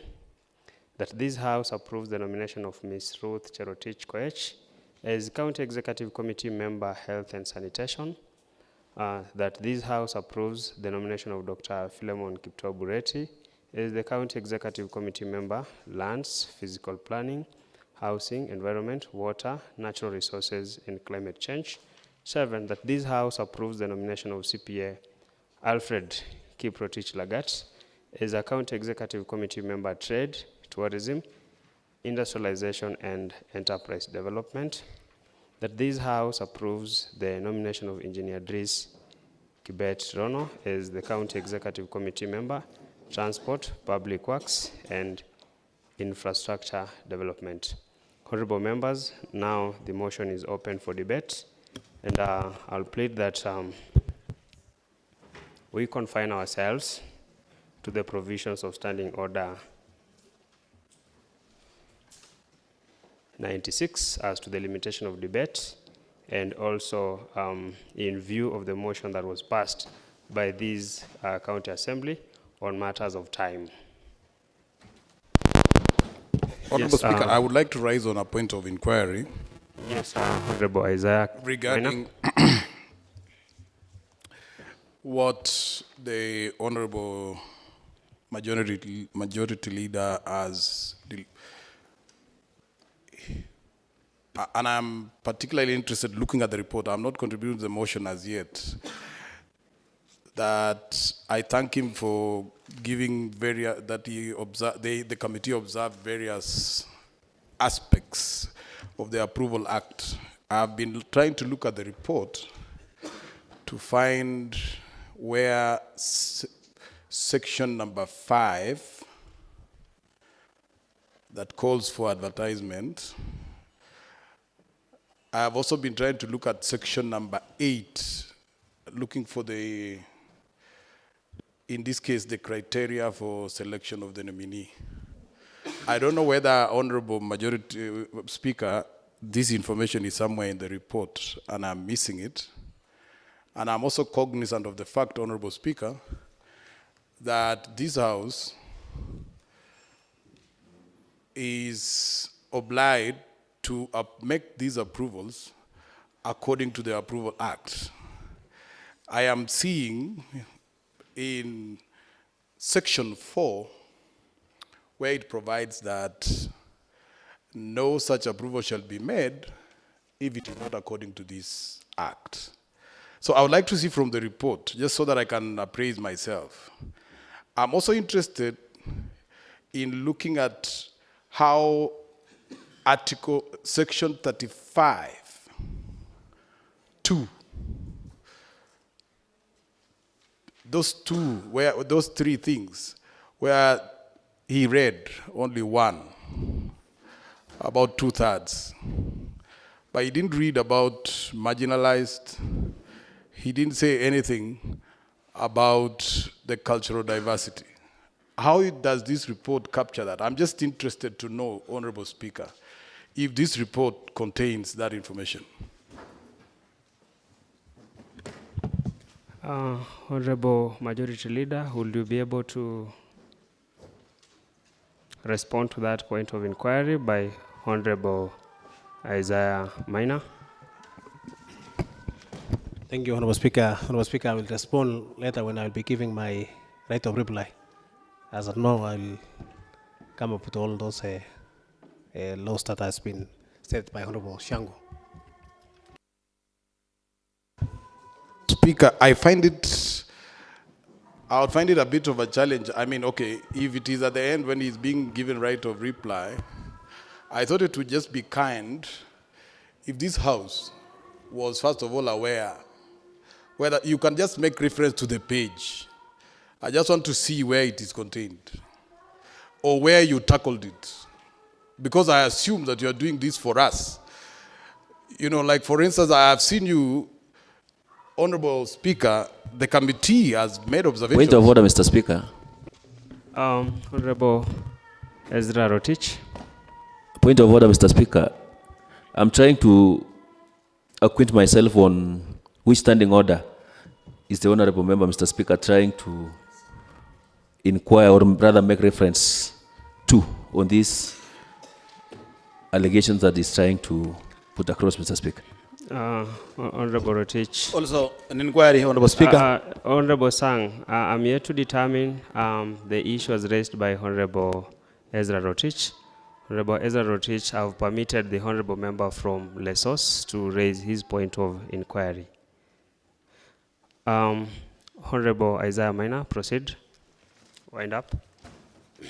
I was just requesting, in the interest of time, Honorable Speaker, that, and thank you for protecting me from the member, if the Honorable Majority Leader could just guide so that he can make the right, during right of reply, and say, this is contained in this part of the report, that I will be satisfied with that. Honorable Majority Leader, can you be able to cite the specific paragraph, page? Thank you, Honorable Speaker. Honorable Speaker, in each and every candidate, Honorable Speaker, and when you look, maybe I can give an example from page 11, Honorable Speaker. Honorable Speaker, when you look at page 11, that is on notification to the House and committal to the Committee on Appointments. Honorable Speaker, you can check that verse 1 to section 7.1 of the Public Appointments, that is County Assembly Approval Act 2017, the provision of standing order 43.1. The Speaker, by communication dated 24th October 2023, informed the House of the Governor's message to the House on nomination of the CCM for approval by the County Assembly. One, Honorable Speaker, the Speaker communicated to the Assembly. That is on the... Honorable, I think the Honorable, point of order. Honorable Majority Leader, you may remain seated. Let him prosecute the point of order. I'm just asking for a specific thing. That's all, Honorable Speaker. I've asked for a specific thing. I didn't ask the Honorable Majority Leader for the reading of the whole report. That's all I'm asking, with all due respect. Honorable Isaiah Maina, perhaps in the course of his reading, you'll be able to deduce the exact point that you wanted to have. Honorable Majority Leader, proceed. Honorable Speaker, I think Honorable Maina is not patient, Honorable Speaker, enough, because I can see you're not even reading the document. So, but Honorable Speaker, when you look at the report, Honorable Speaker, each and every candidate, Honorable Speaker, we captured all the laws that met or handled the issue of vetting. This is the Honorable Speaker.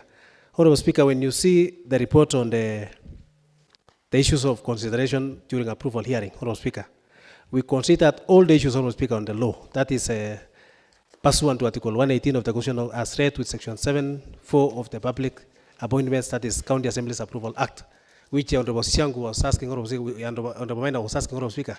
We considered all the issues of vetting, Honorable Speaker, and I think we'll show even the process of awarding marks, Honorable Speakers, for the benefit of this Assembly. And in due, I think the ICT team is working on that, the law itself, Honorable Speaker, on vetting process, even the issue of awarding marks, Honorable Speaker. So when you check, as per the candidates, Honorable Speaker, we considered all the issue of the law, Honorable Speaker. And I think I read at some point, I think I will also, I think maybe Shangu was not aware when I was reading, the part of the gender rule, Honorable Speaker, whereby we are saying the two nominees, that is Honorable Ruth Koech and Honorable Scholastica Tuwei. There are two, Honorable Speaker. When you add Honorable Angira, Honorable Speaker, it becomes 3, and the number of CCs are 9. So it shows that the gender rule, Honorable Speaker, that is a third, has been met, Honorable Speaker, and that has been indicated by the report as it is, Honorable Speaker. So I think that the response of the inquiry by Honorable Shangu, Honorable Speaker, on the issue of the minority, I will also respond as we move forward, Honorable Speaker. Thank you. Thank you, Honorable Majority Leader. Honorable Isaiah Maina.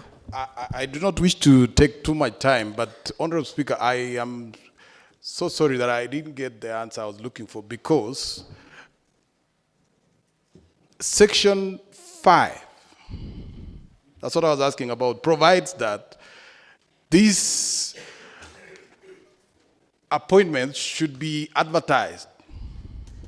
That's what it says. All I was looking for, Honorable Speaker, was for the LOM to Point of order, Mr. Speaker, sir. Point of order, Mr. Speaker.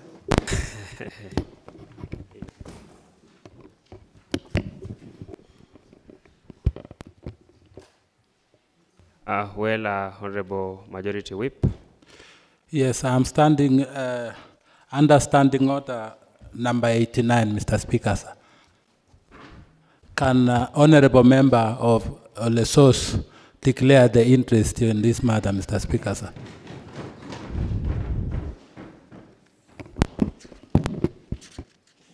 Point of order, Mr. Speaker. Honorable Tarbay, a minute.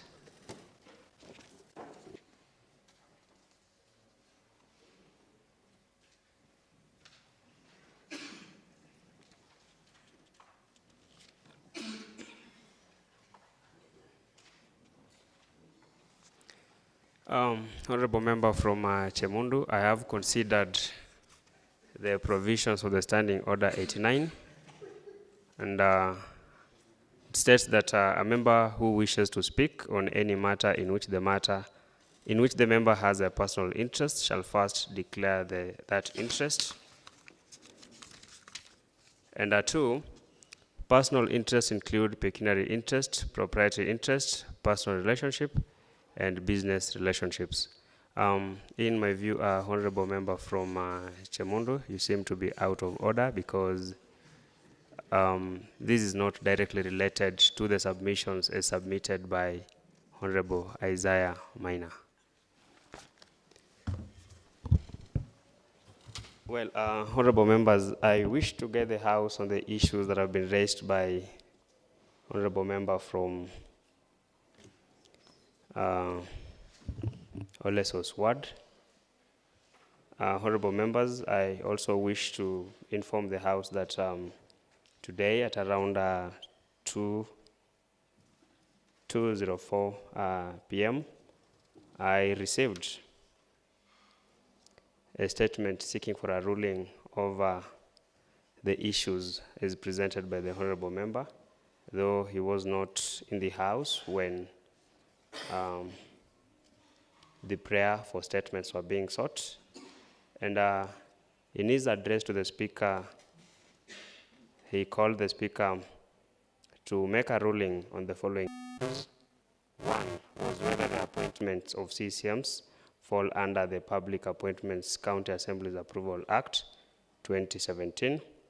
2 is whether the nomination and appointment process of CCMs presently before the County Assembly has complied with the provisions of Section 5, Section 6, 7, 3, 8 of the Public Appointments County Assemblies Approval Act 2017.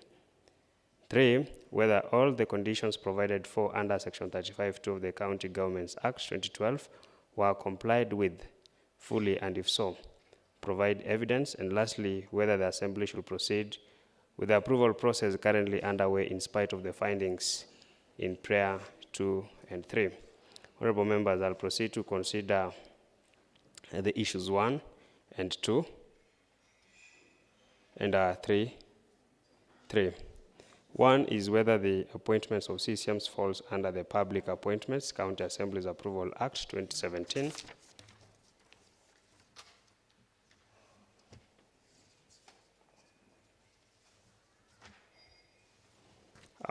Honorable Members, Section 4.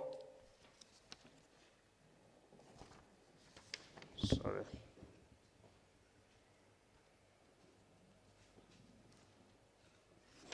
Well, Section 5 of the Public Appointments County Assemblies Approval Act 2017 talks of notification of vetting requirements. Section 6 is on the notification of nomination. Section 7, it is on the approval hearing. And whereas Section 8 is the issues for consideration. Honorable Members, the object of the Public Appointments County Assembly Approval Act of 2017 is cited as an act of Parliament to provide for the procedure for the approval of public appointments by county assemblies and for connected purposes. Section 4 of the Act provides that an appointment under the Constitution or any law for which the approval of the County Assembly is required shall not be made unless the appointment is approved by the relevant County Assembly in accordance with this act. The County Governments Act, Section 35, provides for the qualifications and the procedure for nomination of the County Executive Committee members. Section 35(2) gives the County Assembly the express mandate to vet and approve the nominees. Therefore, honorable members, the answer to this first question is therefore in the affirmative that indeed the Public Appointments County Assemblies Approval Act 2017 is applicable to the vetting of CCM's member to the extent of only approval and not the nomination. For the nomination is provided for under Section 35 of the County Governments Act. On the second issue is whether the nomination and appointment process of CCMs presently before the County Assembly has complied with the provisions in Section 5, 6, 7, 8 of the Public Appointments County Assemblies Approval Act 2017. Honorable members, I have heard the motion is moved by the Majority Leader.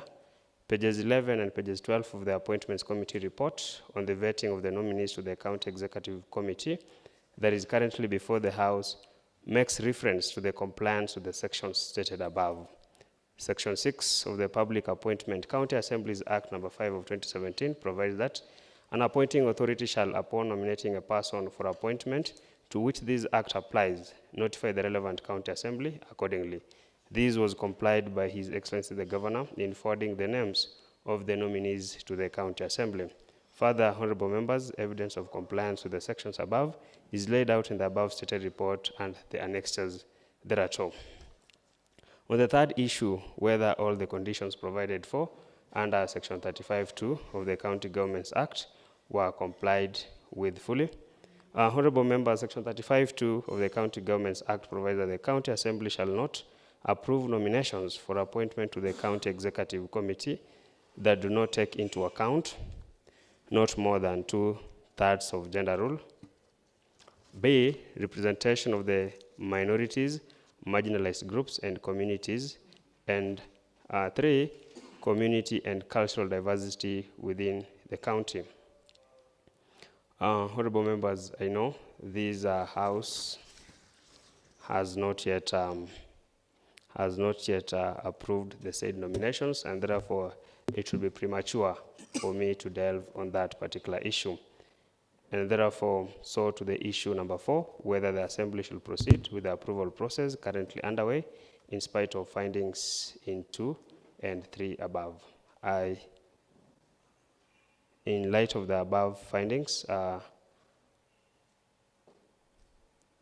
is on the first aspect, on the issue whether the appointment of CCMs falls under the public appointments, and 2, whether the committee complied with the provisions of Section 6, Section 6, and 7. Therefore, the Assembly is well within its mandate in undertaking the process as required by the law. So ruled.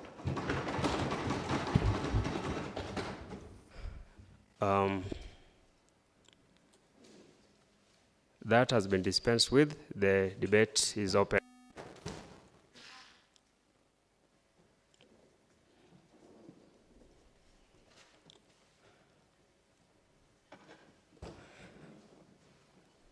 Honorable Tarbey. Thank you, Mr. Speaker, for the opportunity so that I may contribute to the debate. Mr. Speaker, sir, I want first to congratulate the APO leader of majority who has moved the motion, and to congratulate the committee who came up with this comprehensive report. As you have seen, Mr. Speaker, I believe the leader of majority has taken more than enough water today because it was a lengthy motion of time for moving the motion. Mr. Speaker,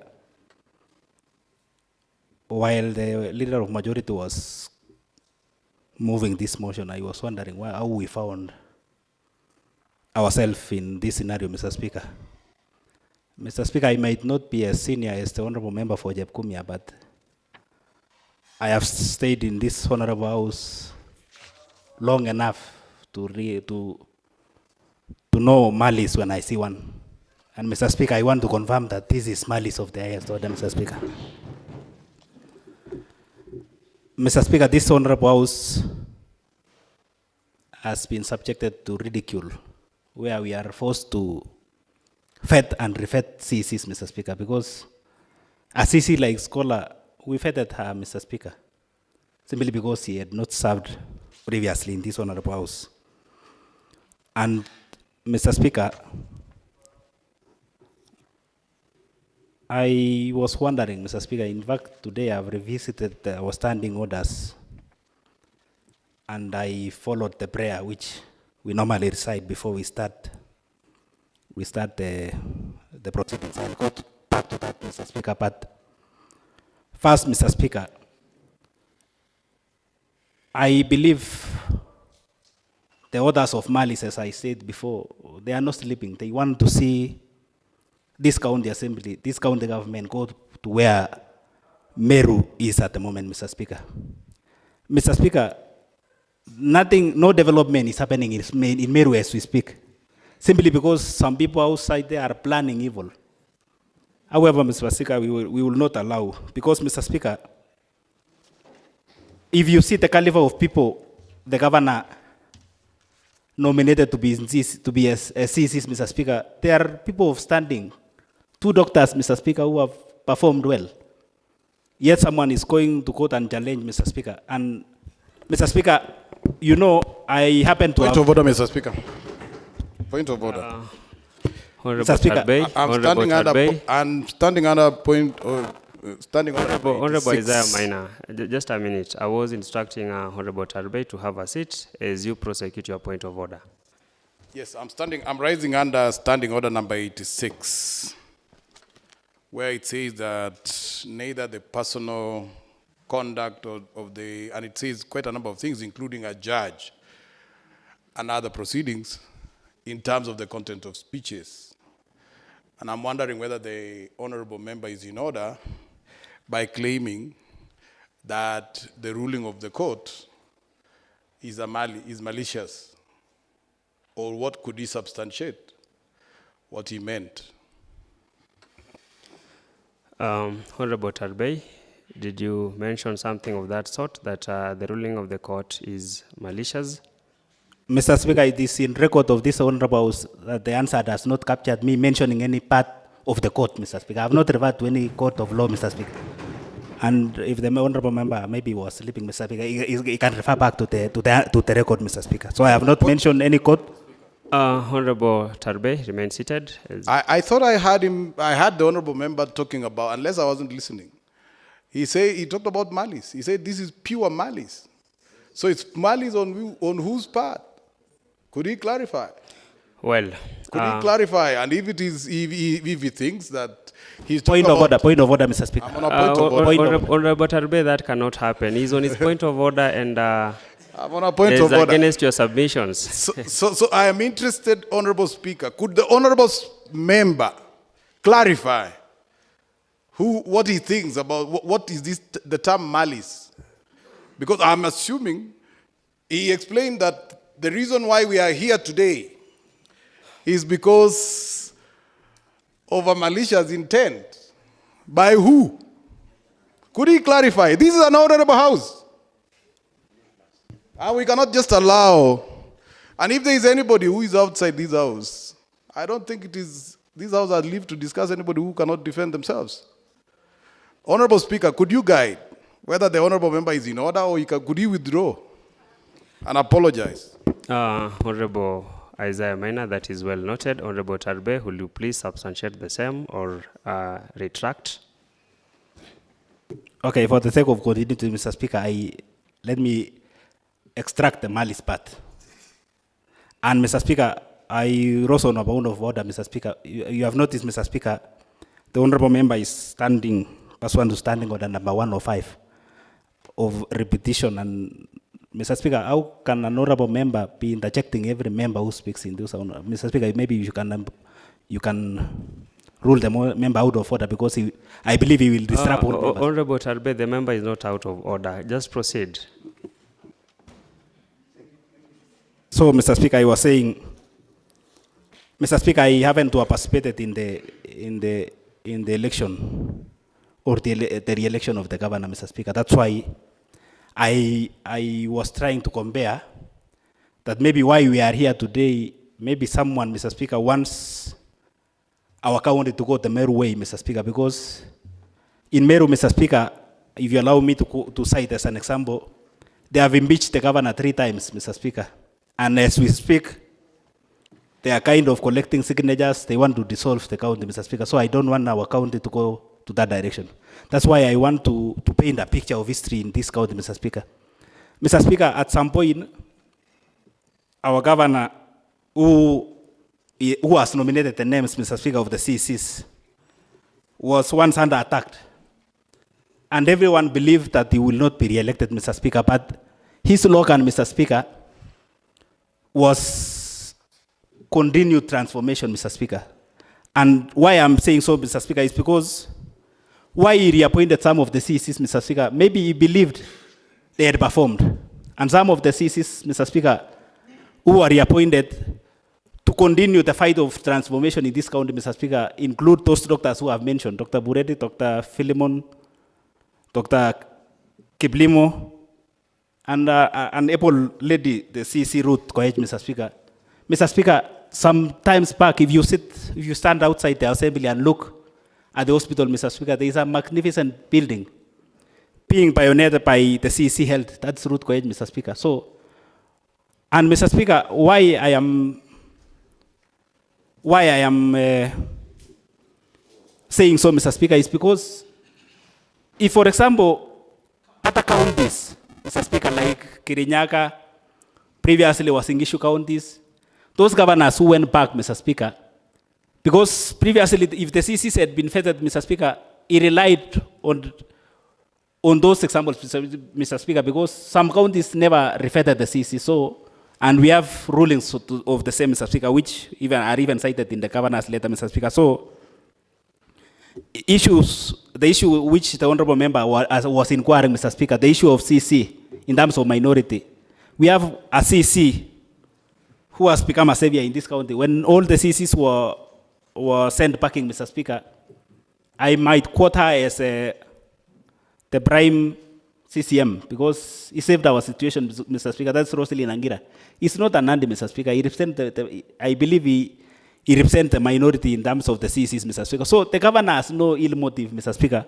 And if you see now the composition, we have 3 lady CCs and the other 6 men. So we meet the third gender rule, Mr. Speaker. So that's why, for me, I don't understand why we are back here. And that's why, Mr. Speaker, when I told you in this honorable house, we always cite a prayer before we start our sittings, Mr. Speaker, and we ask God, who is the author of everything. And Mr. Speaker, if you allow me, I can even recite the prayer in mind, Mr. Speaker, because I always listen to you pray. And you ask, Mr. Speaker, and you say, Almighty God, who in wisdom and goodness have appointed officers of leaders and county assemblies for welfare of society and the just government of the people. Mr. Speaker. Mr. Speaker, sir. Honorable Keter, on what point of order are you rising? Honorable Tarbe, you know the rules of the House. Remain seated as he prosecutes his point of order. Honorable Number 96. Keter. Number 96, Mr. Speaker, sir. Well? That now, since I know there are a lot of members and we would want to speak, Mr. Speaker, can we book the time limit so that everybody can go talk? I call give all way to second.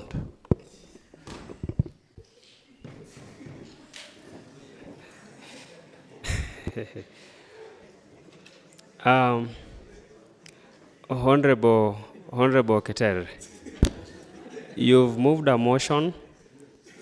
You've not indicated the motion as to what time you want to be considered, and therefore I'm afraid that I will disallow that motion. Honorable Tarbey, I know that your time was interrupted, but as it is, you had 5 minutes to make submissions, or rather to contribute on the motion before the House. Thank you, Mr. Speaker. You know, I wanted just to complete with the prayer, Mr. Speaker. So, our prayer, Mr. Speaker, says, Almighty God, who in wisdom and goodness have appointed officers of leaders for the welfare of society and just government of the people, Mr. Speaker. We need to be just, Mr. Speaker. Mr. Speaker, these are men and women born in Nandi County, Mr. Speaker, as the Honorable Leader of Majority has outlined, Mr. Speaker. But are we just to them, Mr. Speaker? Maybe someone somewhere wanted us to chase these people away, Mr. Speaker. But are we doing justice to the people of Nandi? Mr. Speaker, if maybe the members of public out there may not know the consequences of us even rejecting the CECs, Mr. Speaker, because it means, Mr. Speaker, those CECs who are serving the people, maybe some of them have taken mortgage and Gagran, Mr. Speaker. A mortgage for a CEC member, Mr. Speaker, is for car loan is 4 million. The mortgage, 20 million, Mr. Speaker. So if we send packing all this, Mr. Speaker, we will not serve the people. Mr. Speaker, I serve under the Kenya Kwanza government, and all of us does. Mr. Speaker, we have a good president who wants to implement the bottom-up economic model, Mr. Speaker. If we make Nandi County a dysfunctional county, Mr. Speaker, we will miss up. We will miss out, Mr. Speaker, in terms of development. So I urge the honorable members, let's support the governor to continue transforming our country by giving him the CECs, Mr. Speaker, so that even the budget we passed recently, the supplementary budget, Mr. Speaker, it needs to be implemented. So, Mr. Speaker, because of time, I might not go one by one for the CECs, but we have seen what they have done, Mr. Speaker. And, Mr. Speaker, this is a house of vulnerable members. We are not hyenas, Mr. Speaker. In the carnivore world, Mr. Speaker, we have some animals who go hunting. They include the leopard, the lion, but there is this one animal, Mr. Speaker, Mr. Hyena, who waits for carcasses, Mr. Speaker. Mr. Speaker, if there is a CEC who is not performing, even myself, I will bring a motion to discipline on the same, Mr. Speaker. But we cannot take advantage, Mr. Speaker, of a small technicality where they want to launch to ruin our county, Mr. Speaker. Yet we have been operating well, Mr. Speaker. So I urge the honorable members, let's pass the entire list. And if there is any CEC with an issue, Mr. Speaker, we know the procedure. We will go for hunting for him. We will table the motion of impeachment here, and the CEC will go home. But, Mr. Speaker, this technicality doesn't warrant to reach us where we are now, Mr. Speaker. I support this approval of all the CECs, and I want us to approve the whole list the way it is, Mr. Speaker. I support. Thank you, Mr. Speaker. Honorable Milka Chumba. Thank you, Honorable Speaker, for giving me this chance. I think we are today full in the house, and we know why. This is because we were not happy when we are working when there is no CCs, and we know what they are supposed to do. And we saw in the social medias that there is somebody known as Kimeli and others. And that Kimeli and others... Honorable Milka Chumba. Honorable Milka Chumba, you seem to be sliding on a very, very, very dangerous, situation, and I will wish, rather, I caution you not to make reference to Kimeli and others. Kindly. Oh, thank you. It is good. Even I have not mentioned the others. I would have mentioned the names now. So thank you, Honorable Speaker. I withdraw. Now, we have our CCs. And the CCs, some of them, we fed them here. And because of what happened, they all went out. So, members, we have a lot to do in our Nandi County. Especially, we were passing the World Development Fund, of which we want our Nandi to go forward doing some work. And again, as an honorable member, and I am a senior member, we know how to impeach a CC. We have a procedure. So, I urge you members, let us all come in, and then after, we will go by the procedures of impeaching them one by one. And if we can't see that all are bad, or we don't know what they have done as a group, it could be better if we were told us this and this have done this and this, this and this have done this and this. But because they are all chased away, we will also say, let us all come. Point of order, Mr. Speaker, That is sir. my point. Point of order. I support. Honorable Milka Chumba remains seated. Honorable Isaiah Maina. I would like what is to, on the point of order on accuracy of facts, and probably also limiting the issues on the motion. I would like you to guide, Honorable Speaker, if indeed we are discussing about impeachment of any CECs, or whether there was any such a thing as impeachment of CECs. Is it accurate for an honorable member to say CECs were being chased, CECs were being impeached? Is it in the substance we are dealing with now? Honorable Milka Chumba. Thank you, Honorable Speaker. I think Honorable Shangu, maybe through Chair. Chumba, just respond to the issues as raised by the Honorable. Yes, I am Honorable responding Isaiah to Maina. Honorable Shangu through Chair. Maybe Shangu did not hear or understand what I was saying. Through Chair, I would like to tell you, Honorable Shangu, that because there is a list that these members were not feathered, and we have done that. It is my plea that I said, let them come back. And if it is a matter of going, we know how we follow this procedure of impeachment. Otherwise, this report comes from the appointment committee. And those names, they have said that they will come and to be vetted. The appointment committee have already finished their work. On what standing order, Honorable Keter, are you rising? Still 96, Mr. Speaker, sir. That I would wish that time we allocate 3 minutes for each member and 5 minutes to reply. And I request Honorable Sang to second. Thank you, Honorable Speaker. I also rise to support the limitation of time, from 5 to 3. This is a very important exercise, Honorable Speaker, and we require every member to say what he has for the said nominee. So because of time, and we want everybody to hire to say 1 or 2, and I also request the honorable members that if any member has any issue, he better reserve, so that when he will be contributing, he will contribute together with what he has, instead of interrupting every member while he is contributing. So I second the limitation of time to be 3 minutes, Honorable Speaker.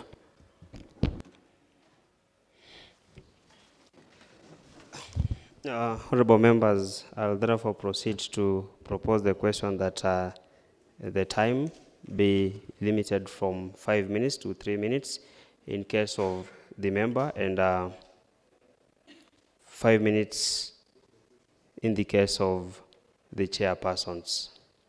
Honorable members, I need not to subject the same to debate. I'll proceed to put the question, which is that this House resolves that the time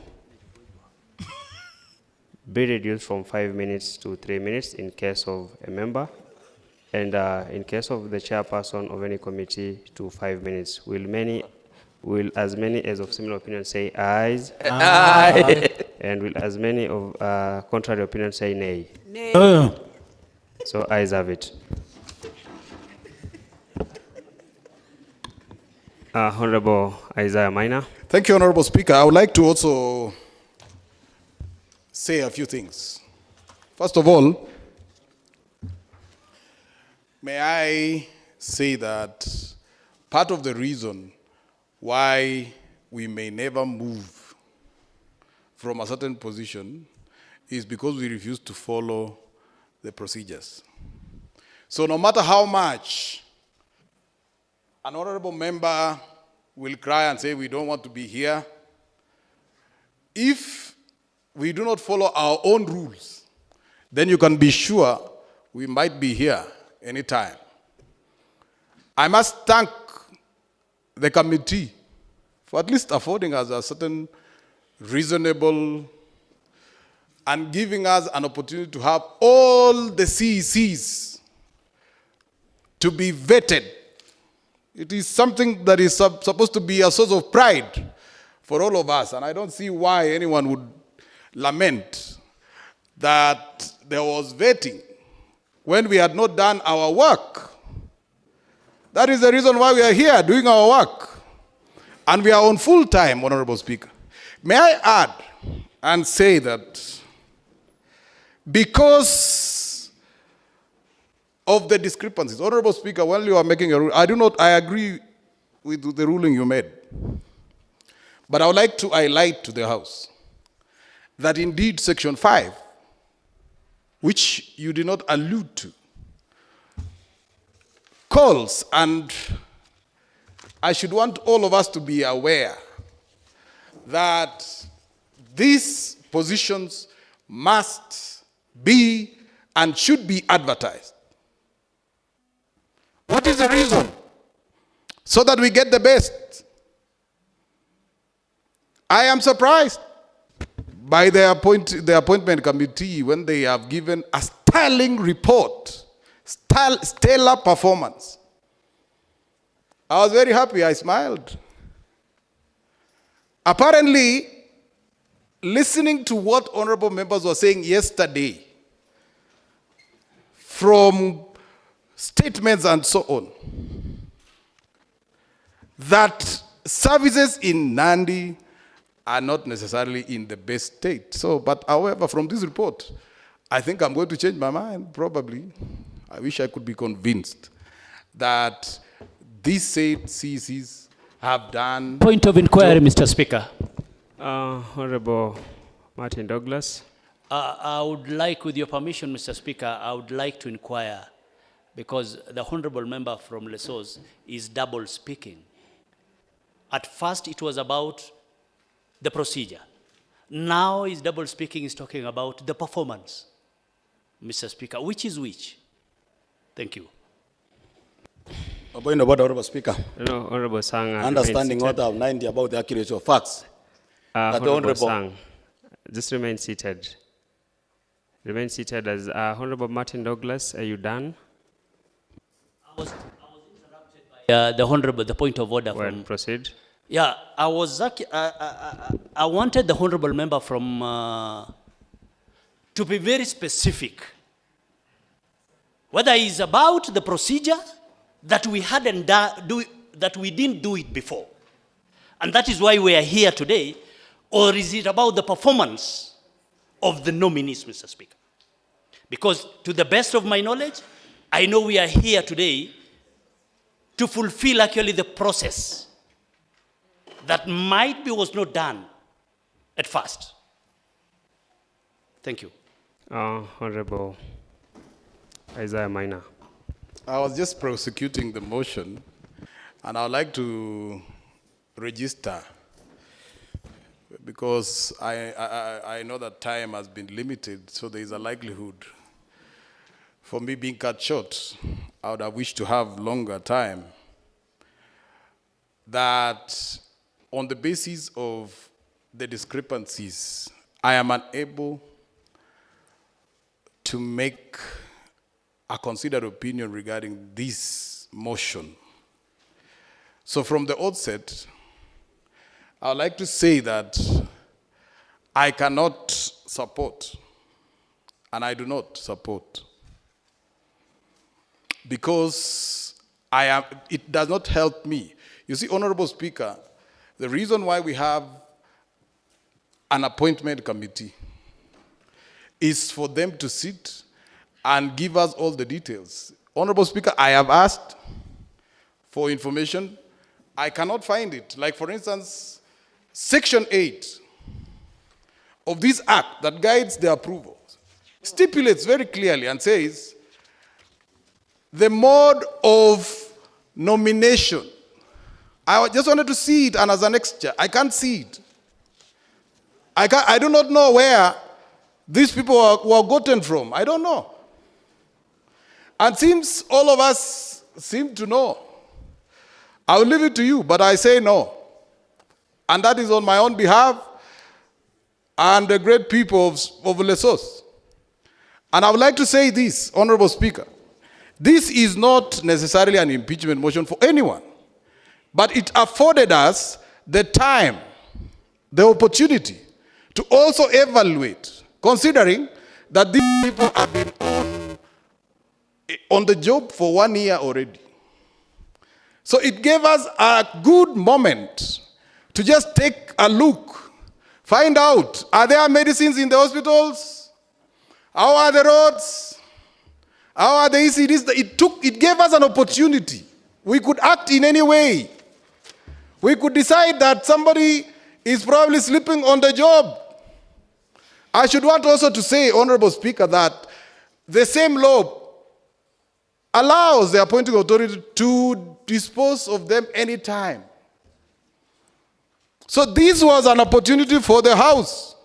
But as I have seen, as I look at the report, I must say, I am amazed at how it is possible to have a Nandi that is in such a state, yet the officers who are overseeing it are doing so well. I'm yet to be convinced because it is a motion. But all the same, I rest my case and would like to ask this House that if we would like to move from this position,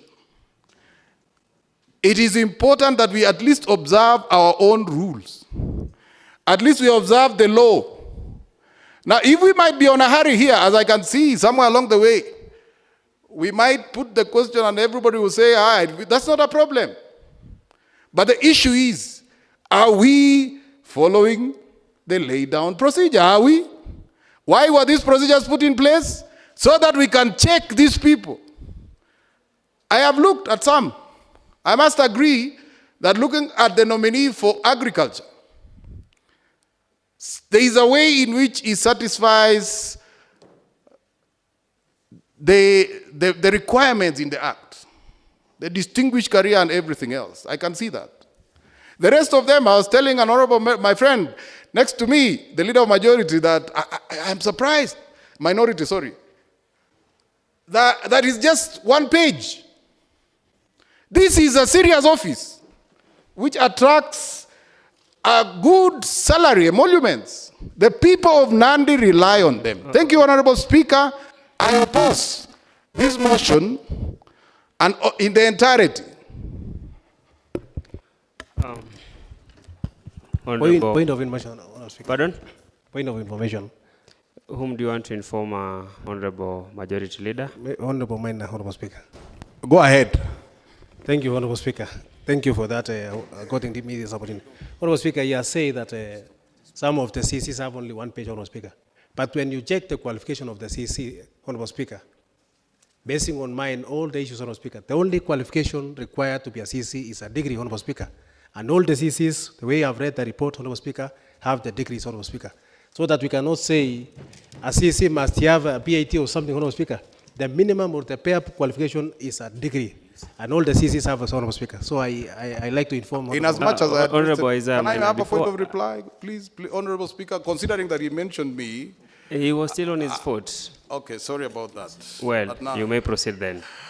I just wanted to say that if you look at the County Government Act, Section 35, you will find that it is supposed to be demonstrated very clearly.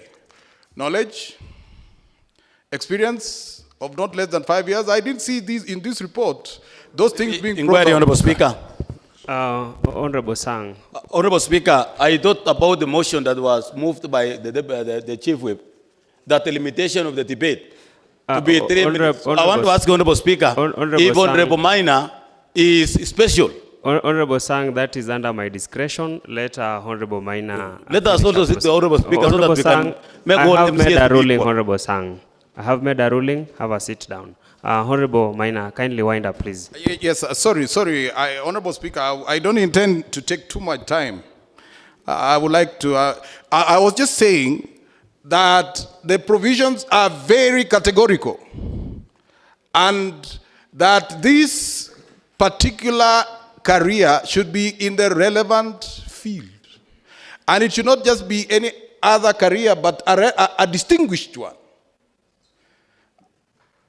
And so when you see in this report that someone who is supposed to oversee serious issues of this country regarding finance is not a member of ISPAC,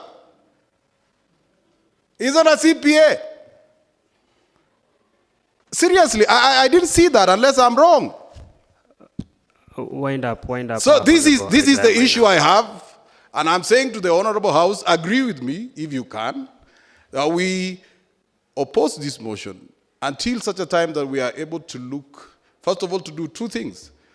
To follow the procedure correctly. Your time is up, Honorable. Okay, thank you, Honorable Speaker. Honorable Chelule.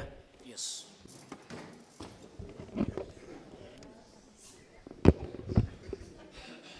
Honorable Speaker, let me first of all thank you for giving me an opportunity to contribute to this motion. We are assembled here today for discussion and approval of a vetting exercise that has been undertaken by the vetting committee. My observation about this process is that we have vetted the same personalities who were removed from office via a court order, which I do have here. Those are the same personalities. The court order clearly states that those positions be advertised afresh. And I'm appalled that we are discussing the same people who have been removed from office by the court.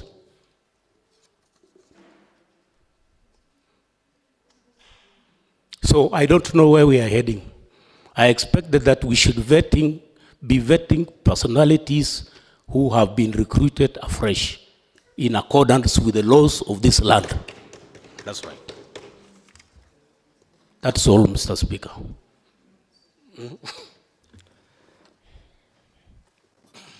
Honorable Kirongo.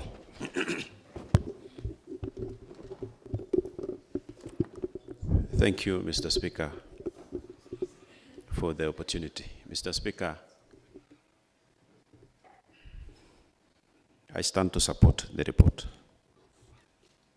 And why I support the report, Mr. Speaker, I wonder why my colleagues, honorable members, some want us to send the said CCs.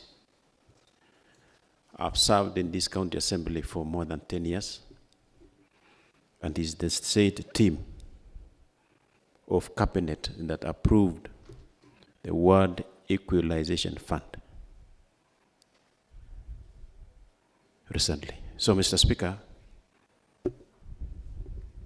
we cannot have a new team to be oriented for another 1 year.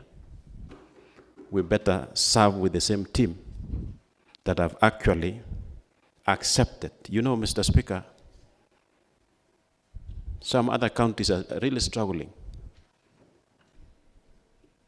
to convince their governors to convince the CECs to accept the Ward Development Fund. Mr. Speaker, in due respect, I want to confirm, because I was part of the committee, that all of them qualify to serve in these positions. Mr. Speaker, as Honorable House, let us not allow few individuals to derail the development of this county. As stated by Honorable Tarbey, let us not go mere way. I want to convince my colleagues, honorable members, that if you feel that there is an CEC who is not working, you are at liberty to bring impeachment motion. Then we'll support you. But on this one, Mr. Speaker, I support the report. Honorable members, let us adopt this report the way it is. Bring the CECs to the office. We continue working to this county of Nandi. Thank you, Mr. Speaker. I support the report. Thank you. Honorable Birech. Thank you very much, Honorable Speaker. First and foremost, let me take this opportunity to thank members of the Appointment Committee, Honorable Speaker, which I am part and parcel. Honorable Speaker, we were mandated by the standing orders to hear the oral submissions of the nominees. We were mandated to check the suitability and the integrity by the nominees, and in reference to their CVs. Honorable Speaker, the vetting process was in public domain. Most of our honorable members here came during the process. Honorable Speaker, when you checked the competence of each and every nominee that we approve as an appointment committee, it was on a higher level. When you checked on the integrity, Honorable Speaker, of each and every nominee that we vetted, it met the threshold. The appointment committee, Honorable Speaker, the entire team unanimously agreed that the nominees qualified for the approval by this House. Honorable Speaker, there is a deliberate scheme to frustrate development in this county. It's a deliberate scheme. The people of this county require development with immediate effect. And the only way we can do this as soon as possible is to get back all the CECs and then back to work. Honorable Speaker, you cannot apply law selectively. You apply as a whole. You cannot. When you look at the experience of each and every nominee, for example, a nominee for trade, he is a member of Certified Public Accountant ISPAC. He has worked as a senior audit at Deloitte and Touch, an expert. When you look at the nominee of health, he schooled at international school in USA. He has experience.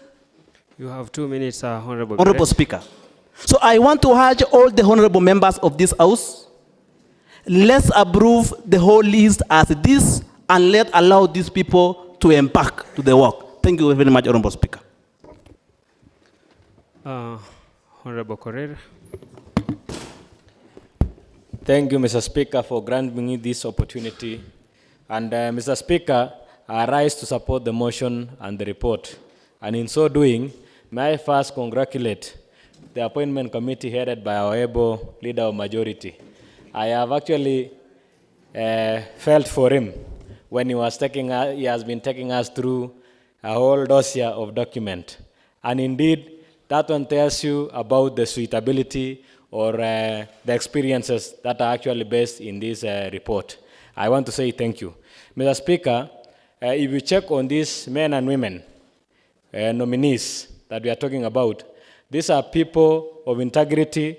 These are people who are suitable to handle the opportunity or actually work on their respective departments.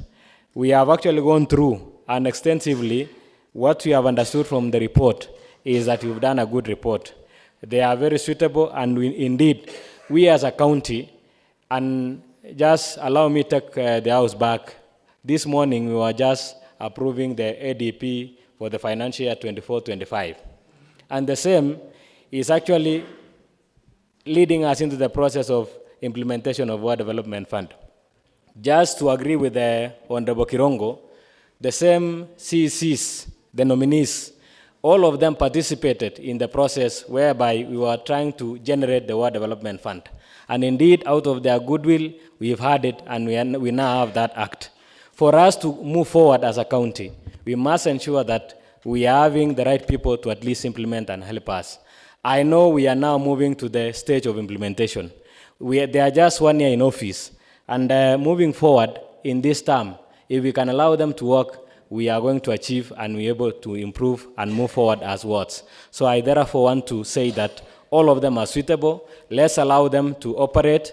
Let's allow them to work. And we continue oversighting in terms of checking on the departments and whether the projects are actually achieved or attained. So I want to say that I want to request all my colleagues that we allow them proceed and work for us in this county as we implement and move forward, and we continue in terms of implementation of these projects. Lastly, Mr. Speaker, in this 1 year we have been in office, Mr. Speaker, sir, there were some projects that we have given them some budgets, and you will realize that there is a lot of works going around.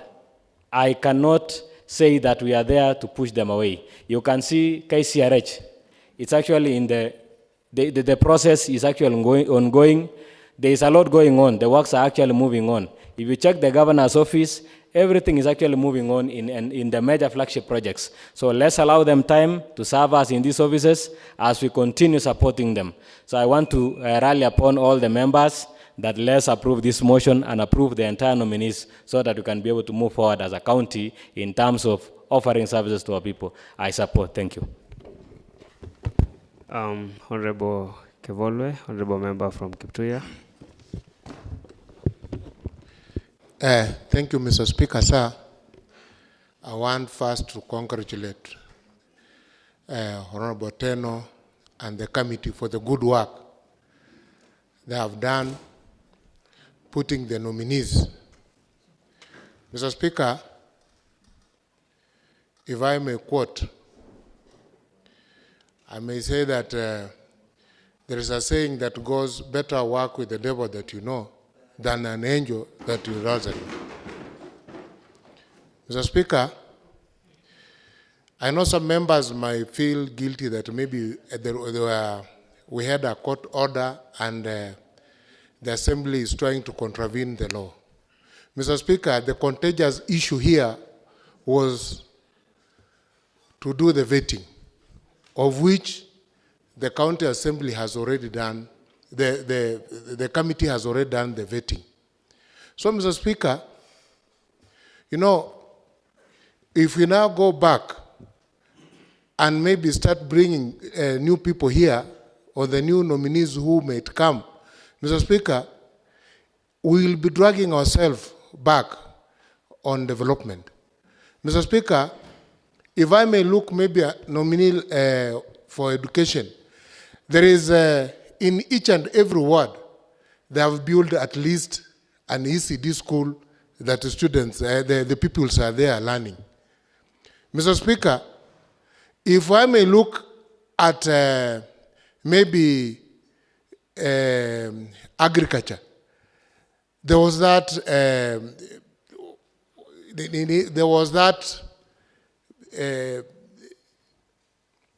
program that was actually going in the village level to assist the wananchi there. Mr. Speaker, to my knowledge and the way I understand now, let's work with the people that we know so that we can move this county ahead. And we are very happy with the names that the governor gave, because it was on his knowledge, he knew them well than most of us. And we vetted a few of them, and the other one, me being a member in this county assembly who has served maybe for 2 terms, and this is my 3rd time, we vetted the other ones. So let's move with them together, and let's move Nandi together. So thank you, Mr. Speaker. Honorable member from Kapsel Kamoyo, Honorable Bet. Thank you, Honorable Speaker, for allowing me to make some remarks and contribution concerning the report. First of all, let me congratulate the HEPO team led by Majority Leader, Honorable Teno, for the vetting process that they have done. Honorable Speaker, we are all honorable members, and we will not afford to be unopportunistic honorable members. We are not opportunistic honorable members, Honorable Speaker. We will not wait for the court so that we take an advantage of sending the CECs home. Honorable Speaker, it is high time, if we are really men and women enough, if somebody wants to initiate an impeachment motion, Honorable Speaker, there is still time. We still have three years down the line, Honorable Speaker. For me, Honorable Speaker, it was about the process, not performance. It was about the process and not the performance. And if it is all about the performance, Honorable Speaker, it is the work of the honorable members to see who is not performing.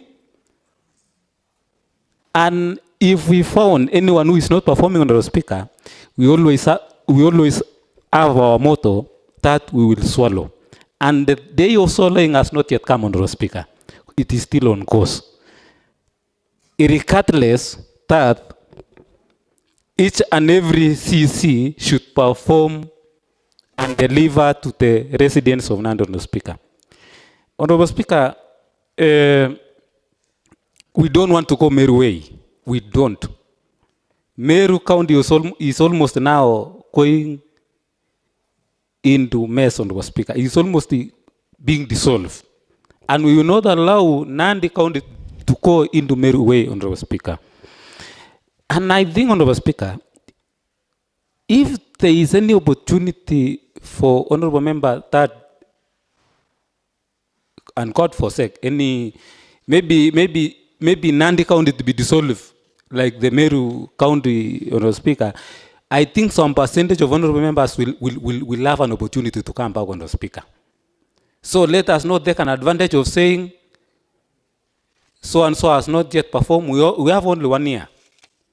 And let us give them an opportunity, Honorable Speaker, all the CCs.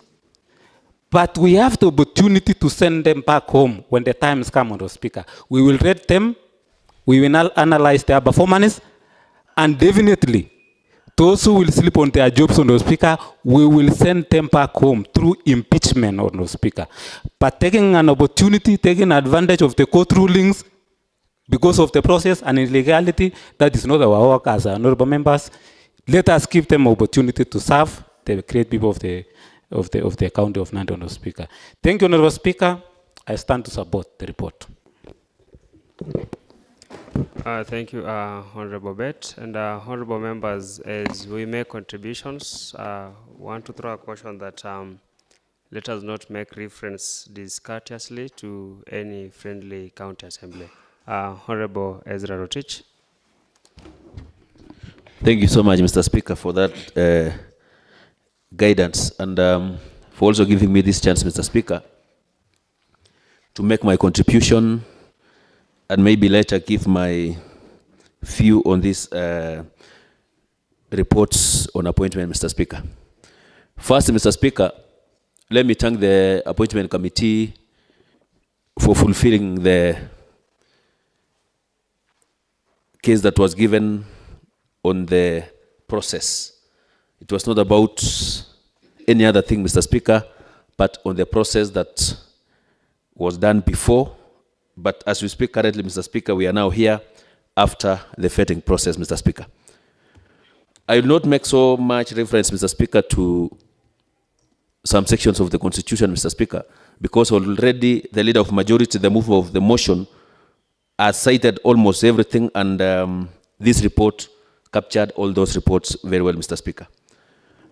Of this view, Mr. Speaker, that the direction we are taking is more important than the speed, Mr. Speaker.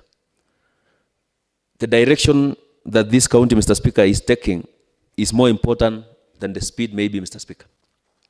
Why am I saying so, Mr. Speaker?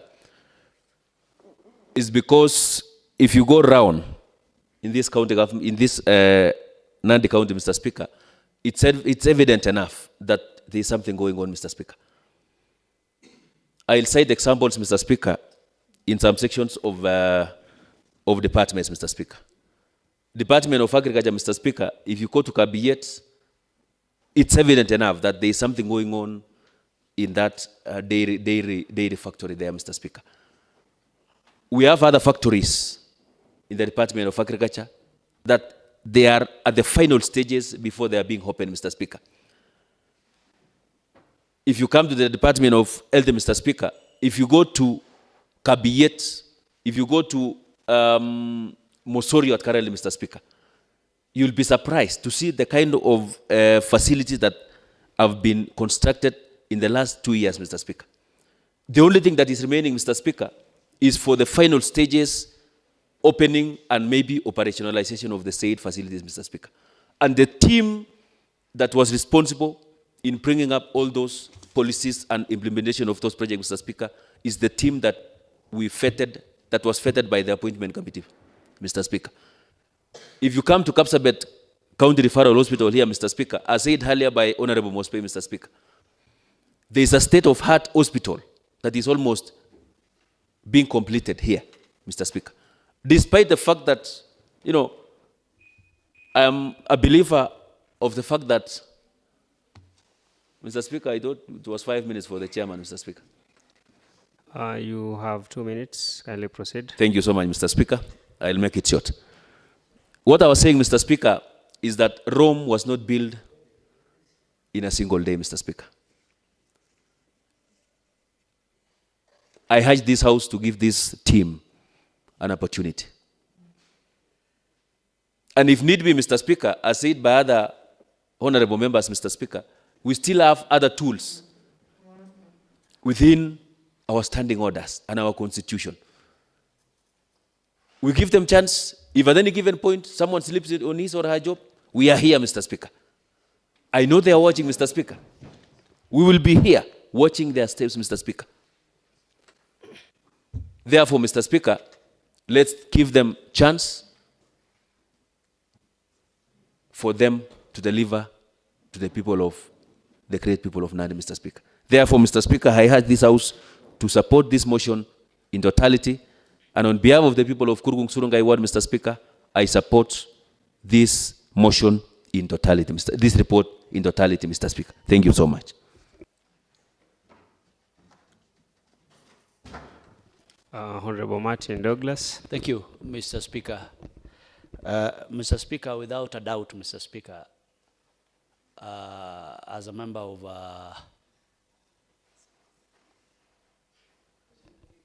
the appointment committee, Mr. Speaker, I just want to bring the attention to this House, Mr. Speaker, that the report that is being discussed today in the House, and candidly, Mr. Speaker, I can see the honorable member from Kaputumo Kaboi on his eyes and tell him that, Mr. Speaker, I am a ranking member of this House, Mr. Speaker, and I've never seen, Mr. Speaker, such a kind of a report, Mr. Speaker.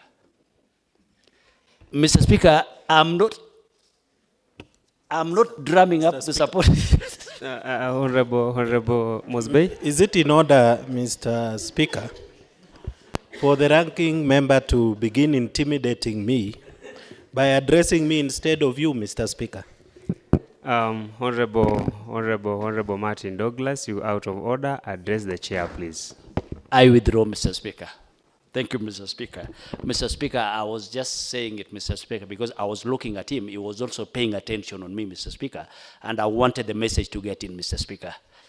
However, Mr. Speaker, I withdraw, and Mr. Speaker, we came up with this report, Mr. Speaker, without any coercion, Mr. Speaker. Mr. Speaker, without any ill will, Mr. Speaker, without anything that could actually force us to come up with this report, Mr. Speaker. And I want to tell the honorable members, Mr. Speaker, that it is a good report. We did the vetting like the way the other members of the committee have stipulated. I'm only surprised, Mr. Speaker. In your ruling, Mr. Speaker, the ruling that you've just made, Mr. Speaker, about the statement that was sought, Mr. Speaker, it clearly indicates, Mr. Speaker, that there is more from whoever actually sought those statements, Mr. Speaker. And in any democratic state, Mr. Speaker, they always say, Mr. Speaker, the majority will always have their way, as the minority will have their say. I'm surprised that the honorable member from Lesos never even waited until we come to an end of this discussion, Mr. Speaker. He made his way outside, Mr. Speaker. I don't know whether he was protesting. By and large, Mr. Speaker, I'm also surprised with the honorable member from Songo Soba, Mr. Speaker. I respect the honorable member, Mr. Speaker, because he comes from Tindret, my constituency, where I also come from, Mr. Speaker. And also he's a scholar. Not only coming from my area, he's a scholar from Makerere University, Mr. Speaker. But the only thing that he missed, Mr. Speaker, is that whatever we are doing today, Mr. Speaker, is actually repeating a process that we didn't do. And it was annulled by the court based on what we never did as a county assembly. The court didn't annul it because of the performance, Mr. Speaker. That is only the point he missed, Mr. Speaker. We are here today to certify this report as mandated by the court.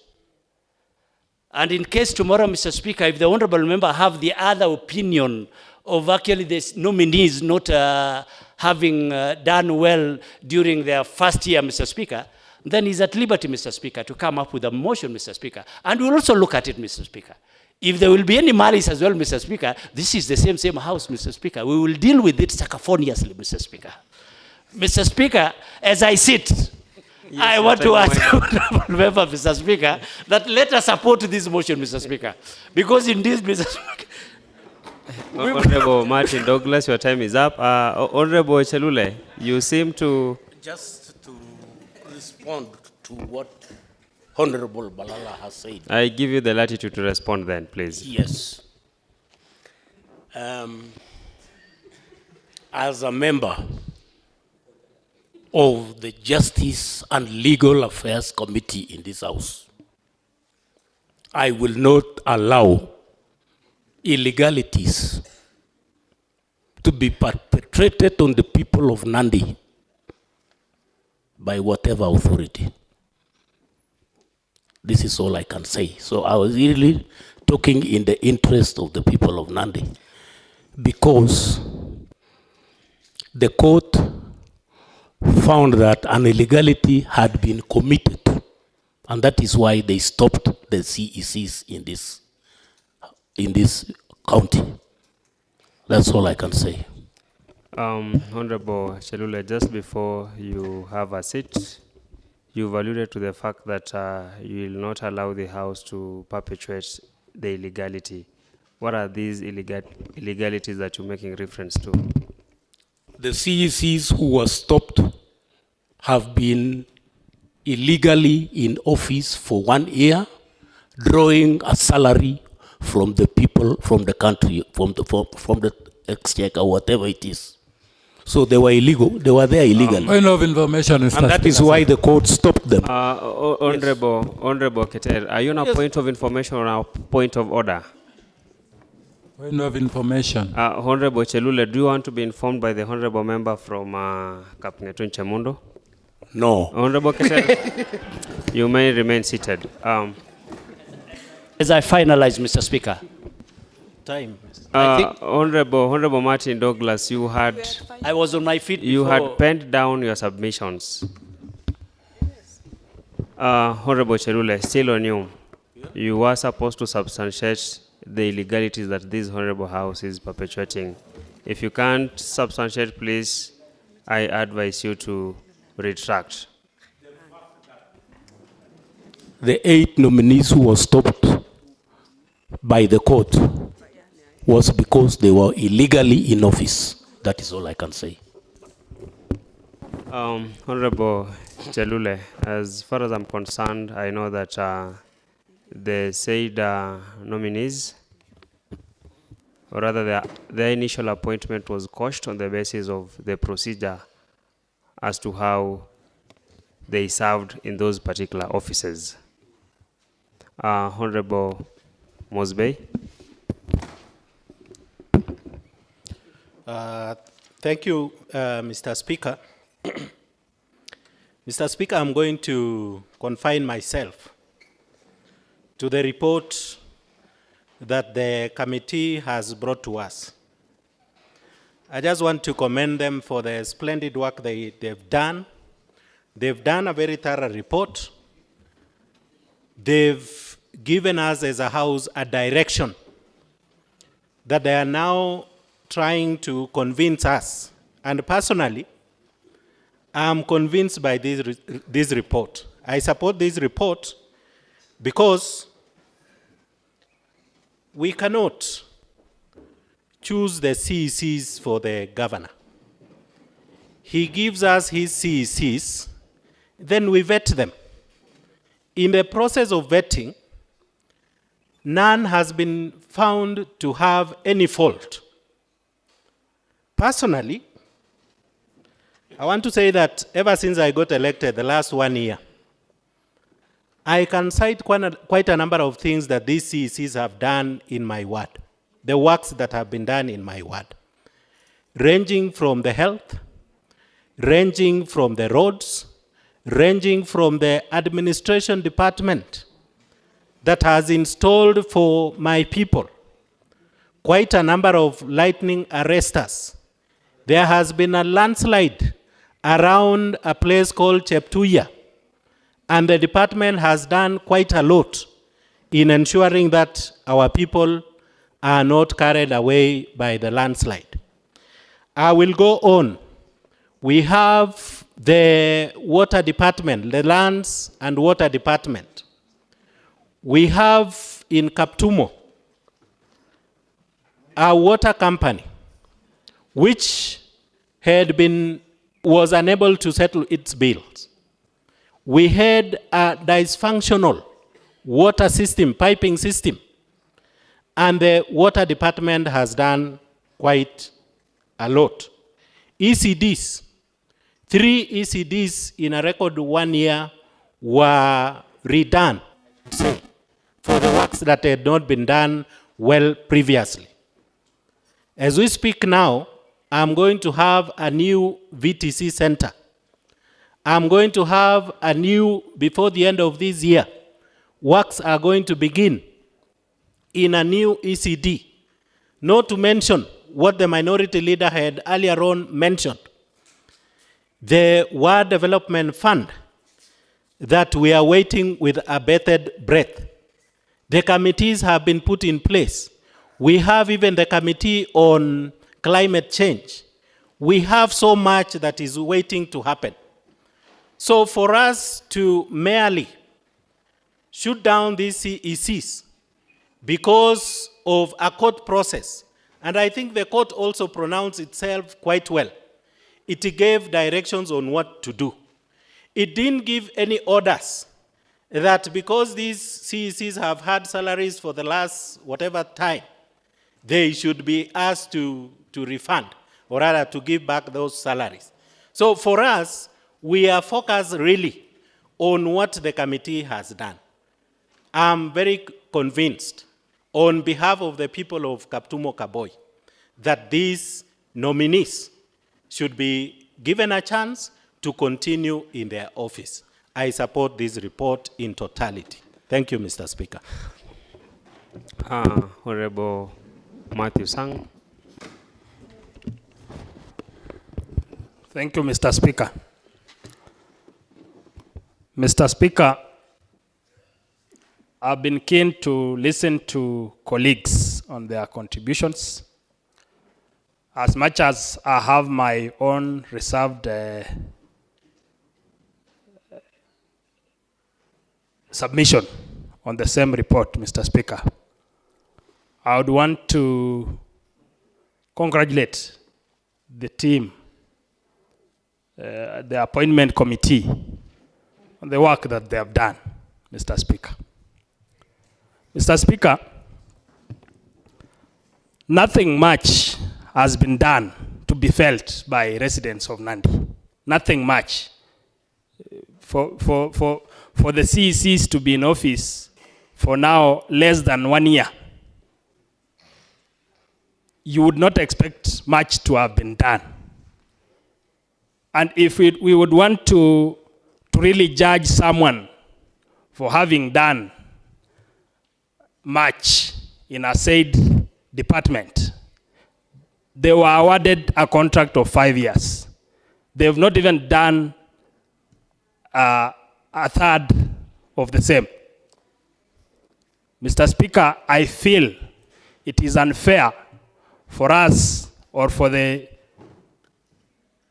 us to deny them a chance to realize their expectations and their input in our county. Mr. Speaker, we are in the process of implementation of Ward Fund, which is a new baby that would realize development in Nandi County. And if we are going to be back and forth on issues to do with pointing fingers on each other, 5 years will lapse and we'll realize no development. Mr. Speaker, I'm looking at various perspectives. If these fights continue, what I'm sure about is residents of Kobujoi Ward won't feel that they had a representative who did what they expected him to do. I would have been denied the chance to serve as an elected leader. Mr. Speaker, it is fair, since we've started that process of realizing development in our wards with the new the new ward fund being put in place. I suggest that we support the CECs in place so that we can realize the fruits of the new baby in town, that is the ward fund. Mr. Speaker, I fully support the report by the Committee on Appointment. Thank you, Mr. Speaker. Honorable member from Kosira Ward, Honorable Sarah Mutwal. Okay, thank you, Mr. Speaker, for allowing me this chance. I am a member of Appointment Committee, and I should take this opportunity to thank each and every member here who actually assisted us when we are looking for questionnaires, for questions during the vetting. And more so, it is the whip and the deputy speaker who made sure that they monitored us right away from the beginning up to the report writing. So I think that this is a very important committee. If we had the whip and the deputy speaker being on our toes everywhere, So actually, I should thank them. Anyway, I should thank them for what they did. They made sure that we never went wrong. So actually, yeah, during the vetting, we did our job according to the rule of law. We never look at one as, we never sympathize with one. We never saw that they have the loans that the mortgages that have been given. Even our country, Kenya, have loans to pay even for the next 10 generations. So we were not on that. As we were just looking for who is suitable for those positions. So when the nominees were presented to us, we made sure that we did some research before the vetting day came. And for sure, we heard a lot from our honorable members, from the public, and even we had petitioners, and we listened to each and every one of them was given chance. And there was no question that was put on the floor that we never asked. We did it. And what actually we were looking for is that, was there any misconduct? And we found that none. Misuse of office, abuse of office, none. Was there one, okay, who had maybe has violated some rules, and we found there was none. We really searched from every department, committee of education, they gave us theirs, committee of budget and everywhere. But there's only two committees that we never heard anything from them. That is Pick and Pack, and another committee is implementation. So when those people will come up here and say that we never did our work, they never gave us the reports from their offices. So maybe the problems was in those offices and nobody gave us. But the other committees, they were with us, giving us reports and statements.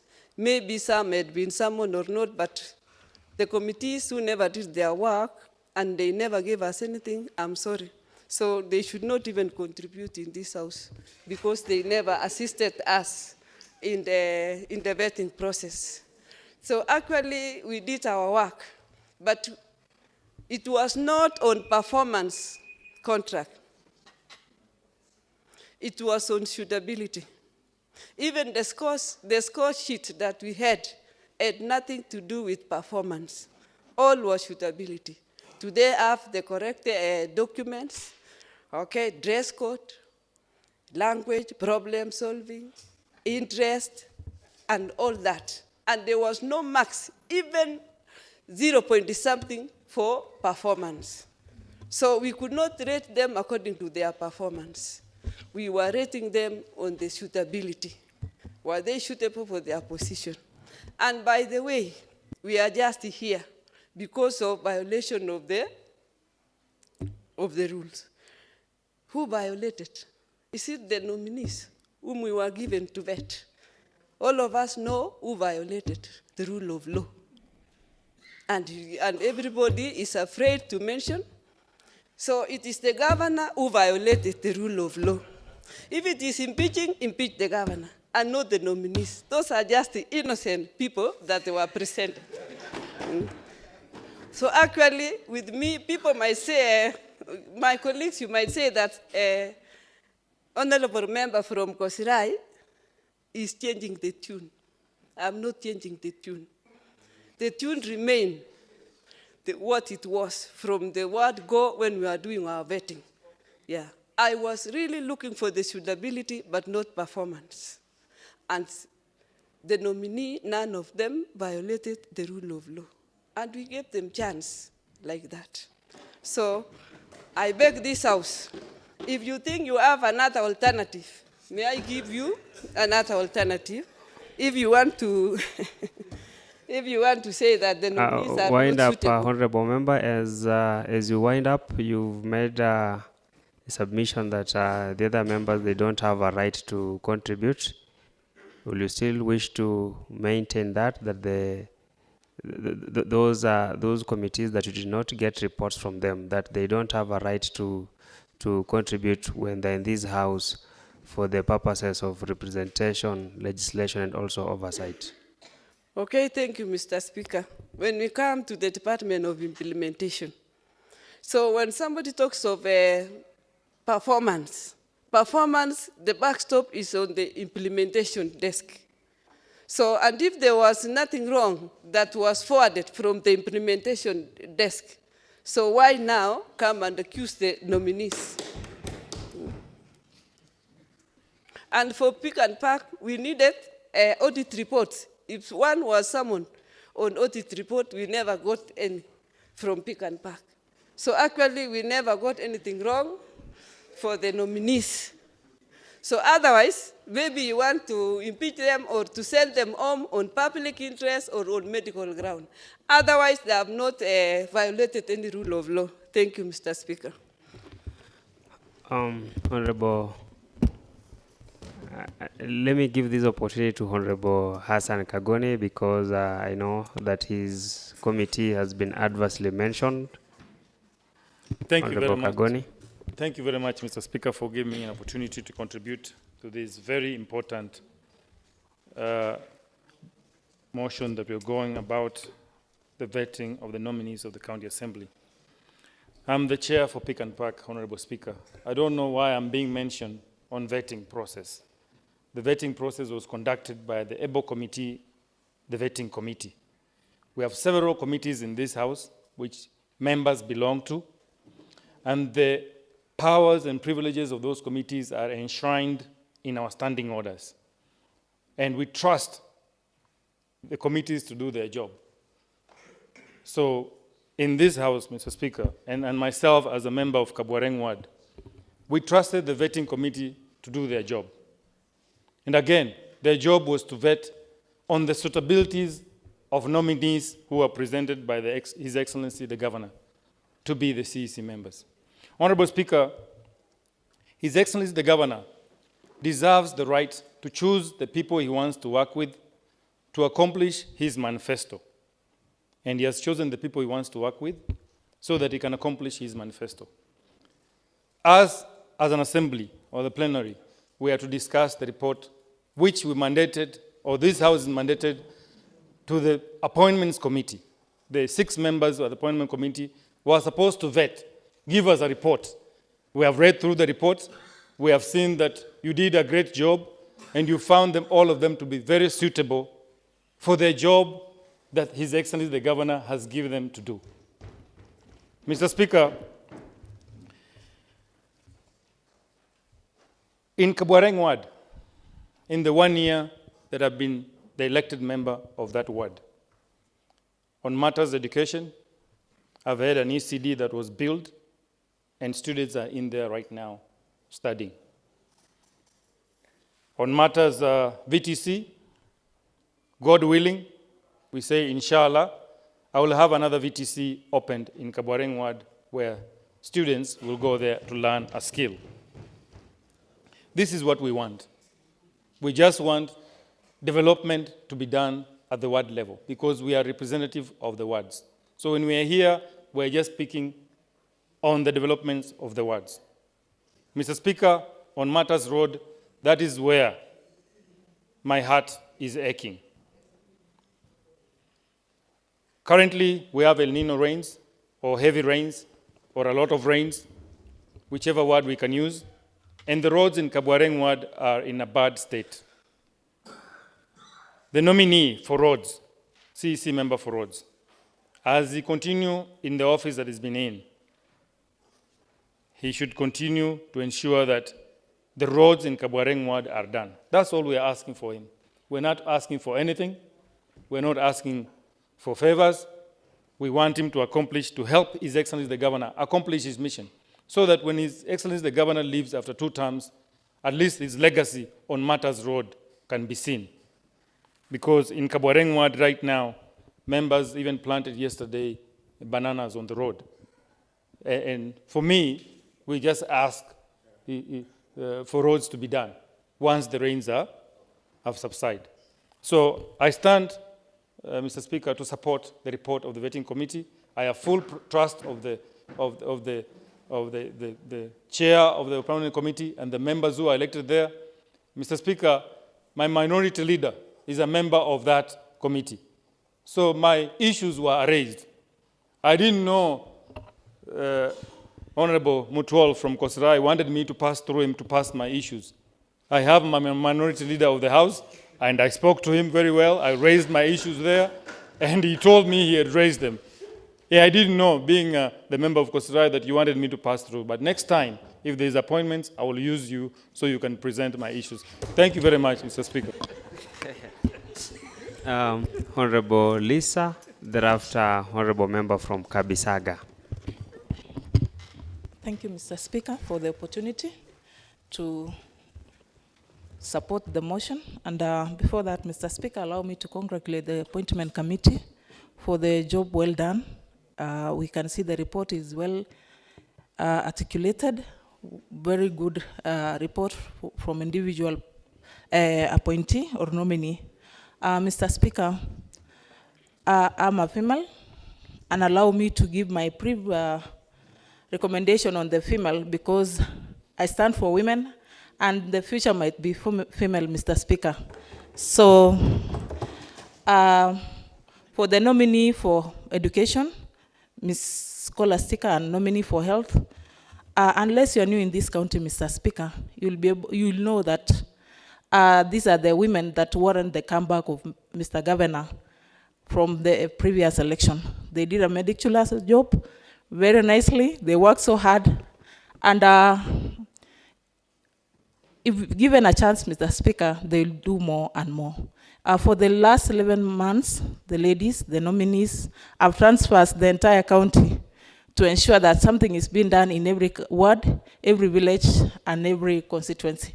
So, Mr. Speaker, let's give these ladies, the nominees, a chance to ensure that the manifesto of our governor is executed,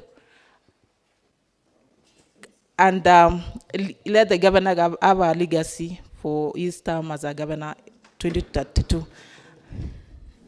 That is my stand, Mr. Speaker. And I stand here to support the report unconditionally that we pass this report. Thank you, Mr. Speaker. Honorable Sum, thereafter the Honorable Member from Nandi Hills Ward. Thank you, Honorable Speaker, for giving me this opportunity to contribute to this motion. First of all, I want to take this opportunity to thank the appointment committee for a well-decorated report that is geared towards retaining the said CECs in office. Mr. Speaker, sir. Order, honorable members, let us consult in low tones as the honorable member from Kabisaga makes his submissions. Mr. Speaker, sir, on behalf of the people of Kabisaga, I want to say there are several programs that were planned to be implemented in my ward, and I know the same for the whole Nandi County. The CECs are planned programs that are waiting for implementation, and I will call upon them once we approve to ensure that those programs are well implemented. I know everywhere in this county we have challenges with roads, and mostly again in health. We will call upon the said CECs to help their game in implementing programs, especially in areas where we have challenges.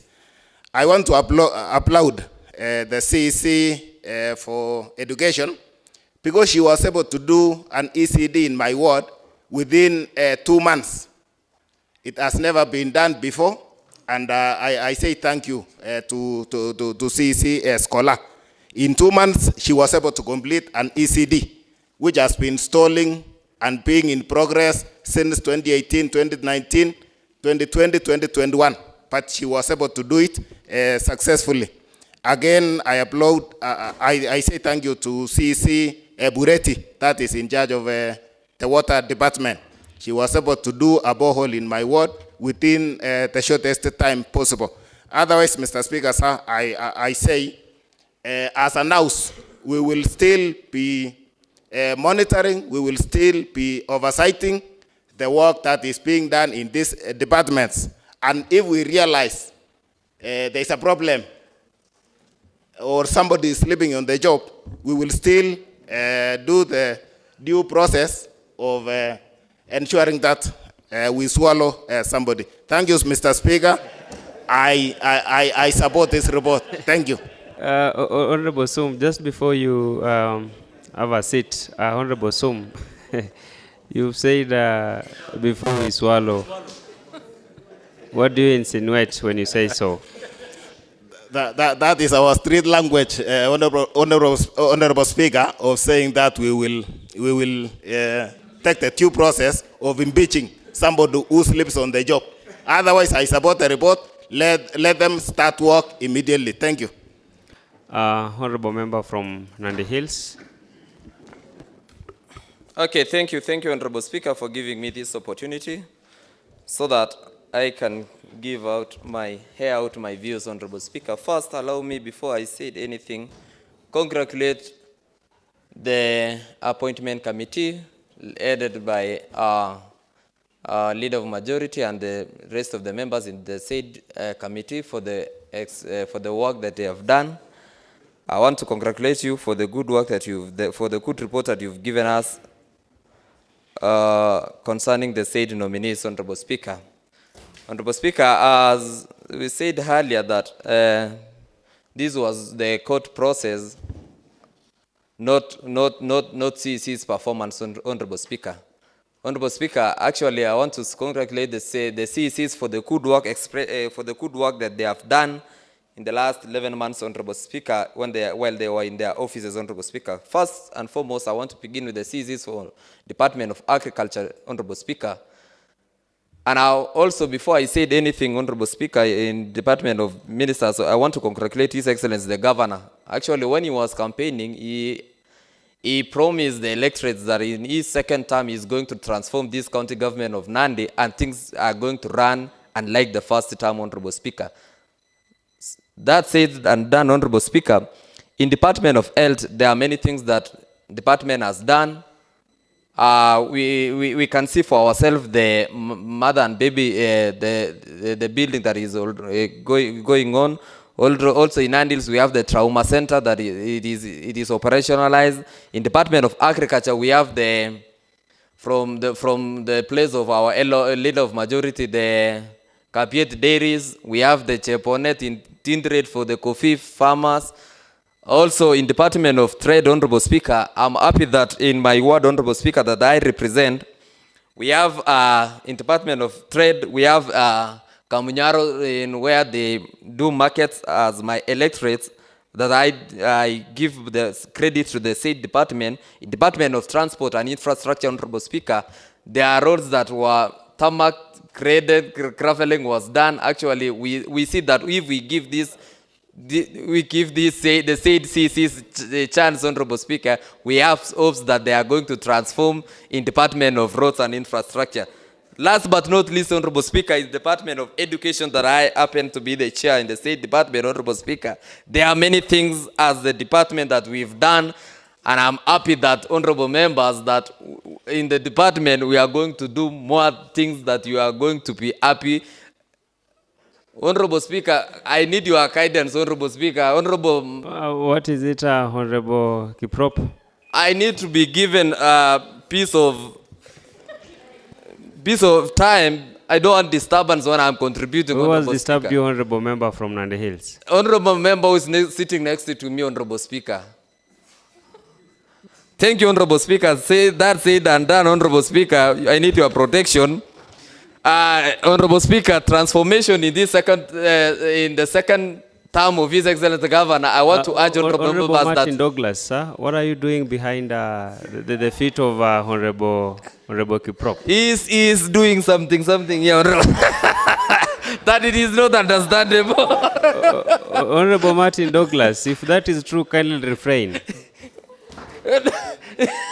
Honorable Kiprop, proceed. Okay, thank you, Honorable Speaker. That said and done, Honorable Speaker, I just urge this Honorable House that let us give the said CCs time, and we are sure that we are going to transfer and transform this great county to the next level. Honorable Speaker. Thank you, and may God bless you, Honorable Speaker. I can see 2 mics are on.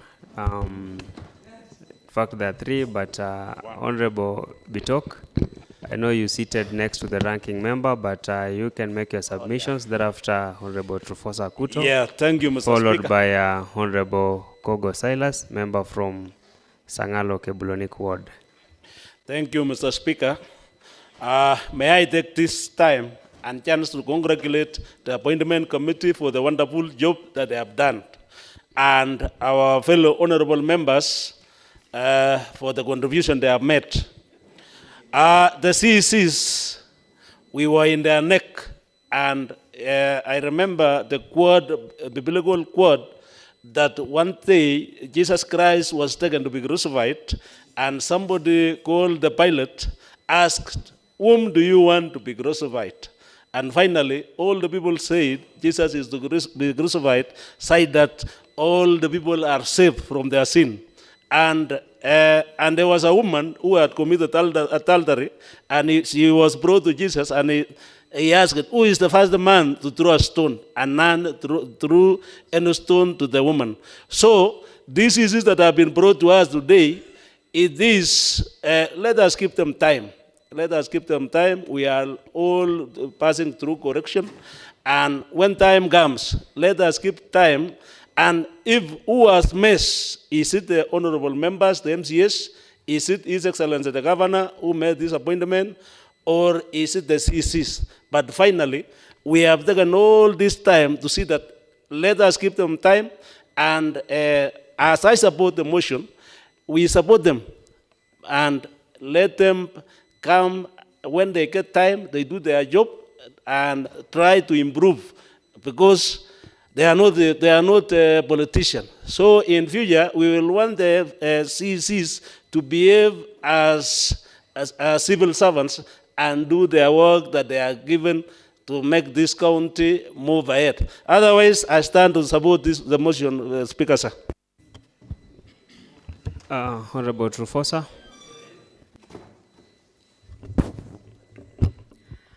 Thank you, Honorable Speaker, sir. I also arose to contribute something. Honorable Speaker, the appointment committee have done their work. Their work was 30, and they have already concluded their work. So it is upon us now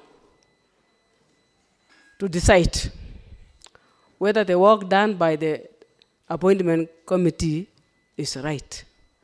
To me, 1 year down the line, there is nothing much which has been done so far.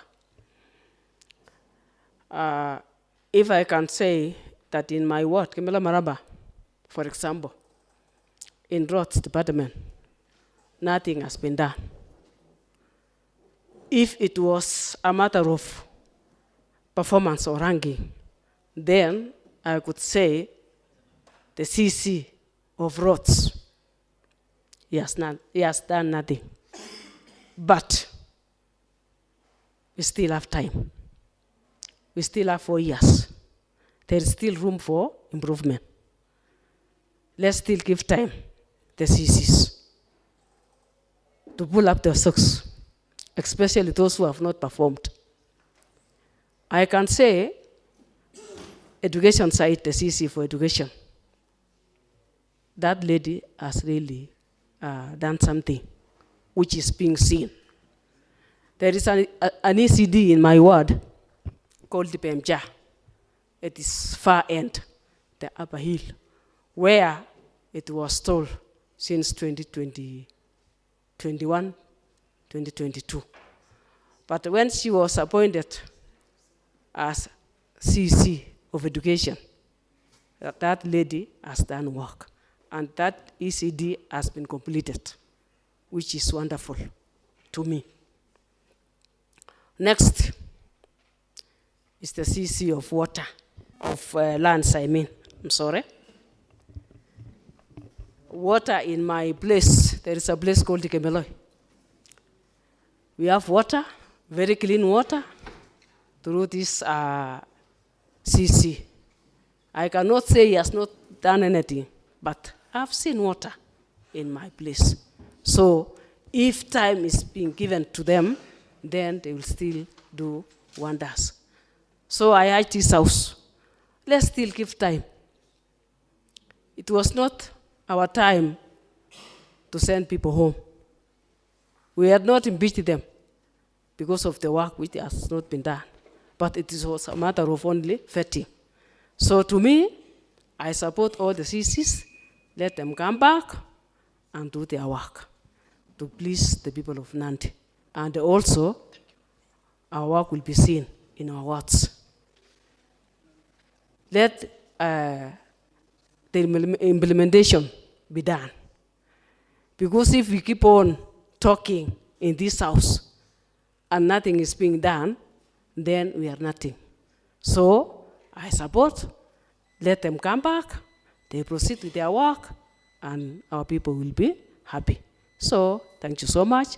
I support this motion. Point of information. What about it, Honorable Martin? Kindly, Mr. Speaker, if you can allow me, Mr. Speaker, to inform the chair, which is you something, Mr. Speaker, with your permission. Proceed then. Judging from the mood, Mr. Speaker, please put the question, Mr. Speaker. We out of order, Honorable Martin Douglas. You note that you've substantially contributed to the motion, and your action will therefore mean that you want to limit the other members of the House from debating. Honorable Silas Kogo, thereafter Honorable Member from Koyondurio, followed by Honorable Milka Chumba. Thank you, Honorable Speaker, for giving me this opportunity to air my views and remarks.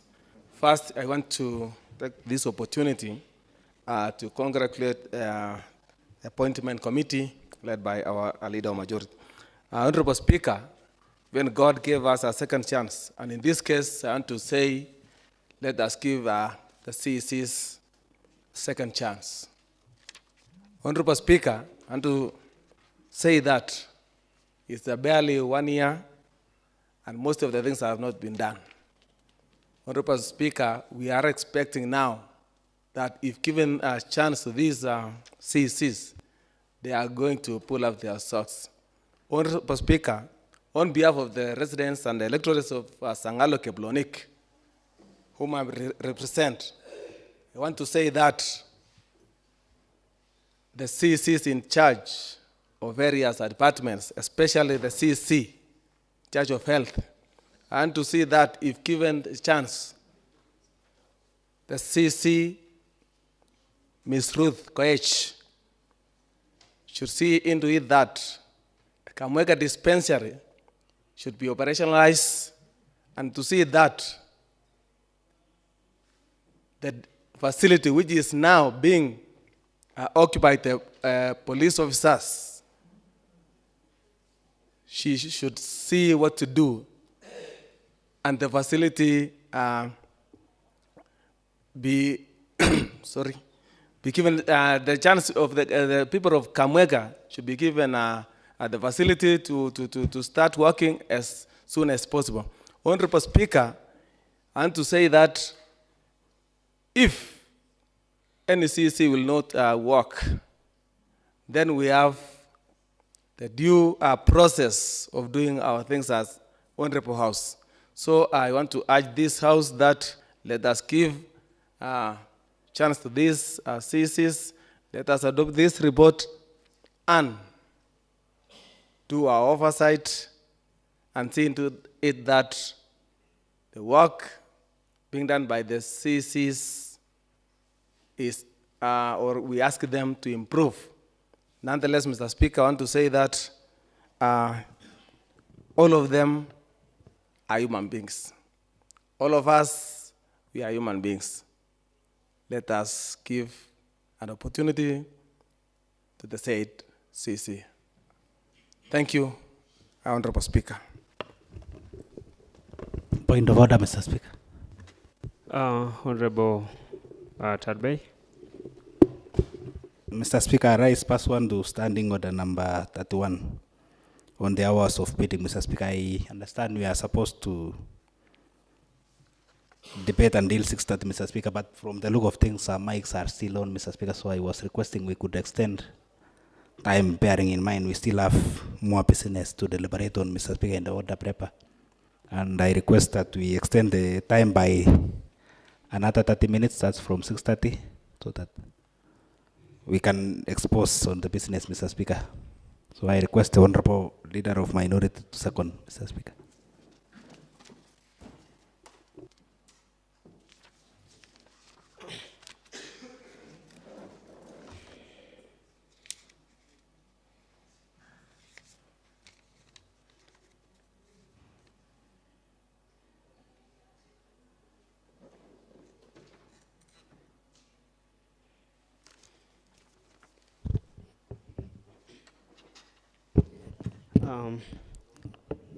Honorable members, the said motion for the extension of time having been made pursuant to Standing Order 31(3), and honorable members, having been satisfied with the provisions of Standing Order 31(4), there are motion under paragraph 3, that is to extend time, shall be moved at least 30 minutes before the time appointed for adjournment, and in this case, the time appointed for adjournment is 6:30 p.m. I propose the question, which is that this House extends its sittings in order to transact business. Honorable members, I need not to subject that particular motion for debate, and I'll proceed to put the question, which is that this House extends the time in order to transact today's business. Will as many as of similar opinion say ayes? Aye. And will as many as of contrary opinion say nay? Ayes have it. Honorable member from Koyon. Thank you, Mr. Speaker, sir. I rise to support the report by the appointment committee led by you as the chairman. I applaud you because having gone through the report, I've seen that all the members in that committee have approved the said names of appointees by the governor to be CC in charge of different departments. So as member of Koyonrui Ward and Deputy Leader of Majority in this House, I do affirm my support. Let us give the government of the day chance to do its business, because as members from different wards are nominated, our work is to do monitoring and evaluation and majorly oversight.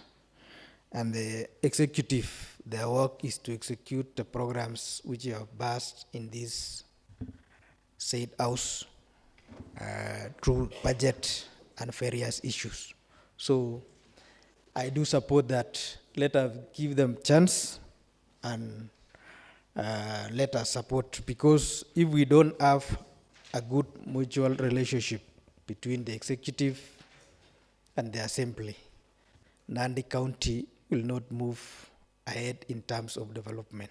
So I urge my fellow honorable members to support the said motion at hand and move forward going into the future. And we really task the said CC members that let them prove to this honorable House their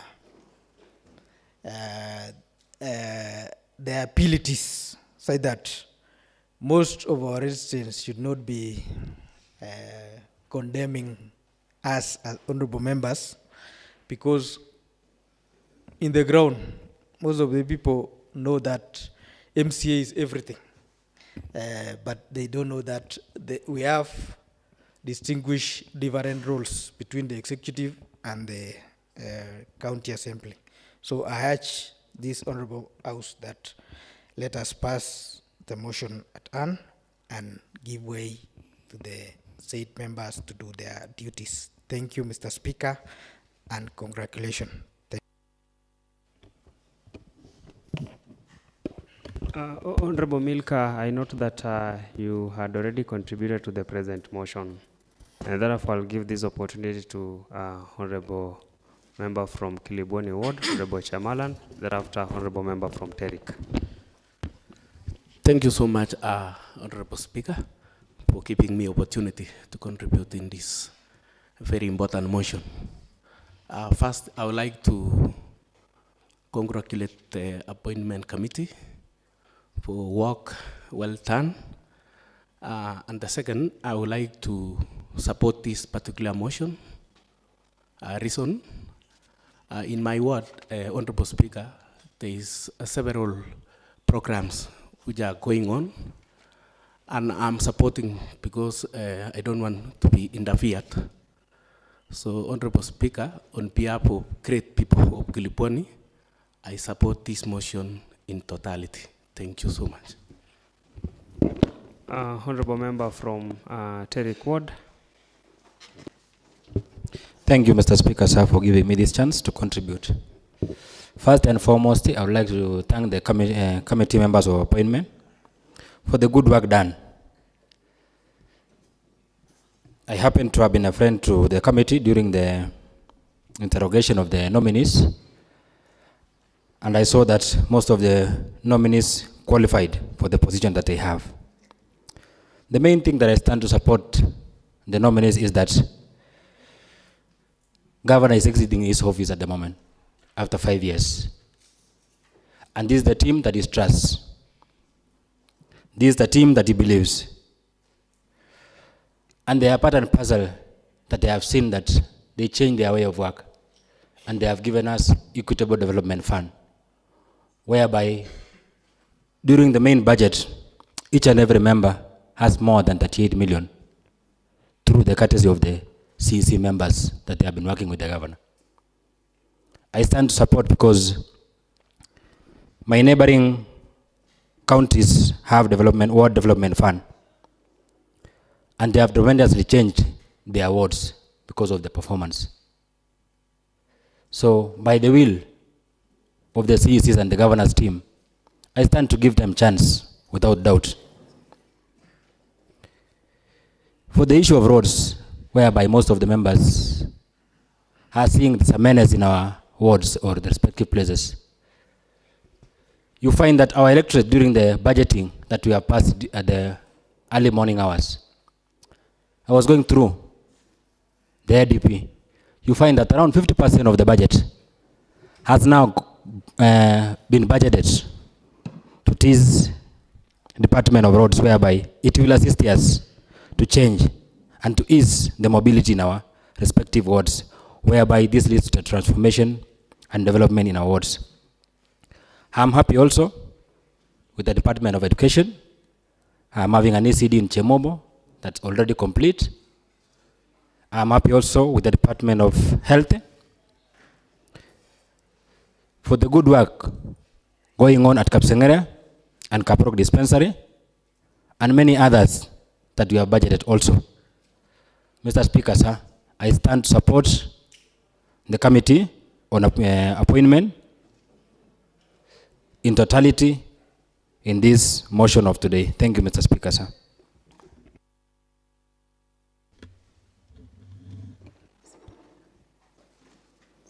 Honorable Milka, your mic is still on, and I'm hoping that you don't want to convince me that you've not contributed to the present motion. What is it, Honorable Milka? Asante sana Mheshimiwa Speaker. Wakati nilicontribute nikafahamiwa na Mheshimiwa na sikurudia kumaliza, sijui kwa nini. Honorable Milka Chumba. But now I can say I am happy. You totally Let's out continue. of order. You totally out of order, Honorable Milka Chumba. Honorable Keter Julius. Thank you, Mr. Speaker, for giving me this opportunity so that I can also contribute to this motion. Indeed, Mr. Speaker, sir, I've stood to support this motion because I know, Mr. Speaker, the issue here was not about the personality of the CECs. It was about the procedure. And now I'm happy, Mr. Speaker, because if you go to my ward now, as we speak, Mr. Speaker, in 2 of the villages, or 3 villages, they are enjoying water. If you go to my ward today, Mr. Speaker, you can still find some operational ECD. Recently, Mr. Speaker, we were having a problem. We had an incident whereby there was a drone case. But I was happy because I called the department and they responded. And we really managed to get assistance from there.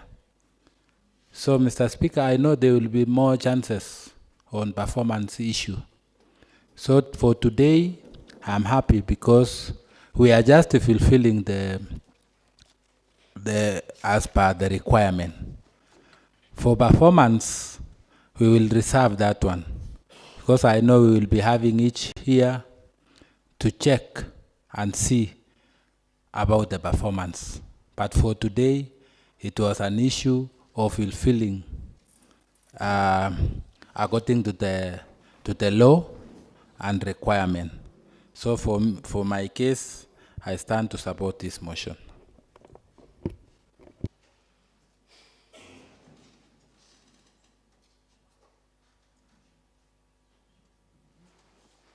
Honorable members, I don't be forced to judge the mood of the House, but then I'll give this opportunity to Honorable Deputy Speaker. Thereafter, Honorable Majority Leader, you can now make a right of reply.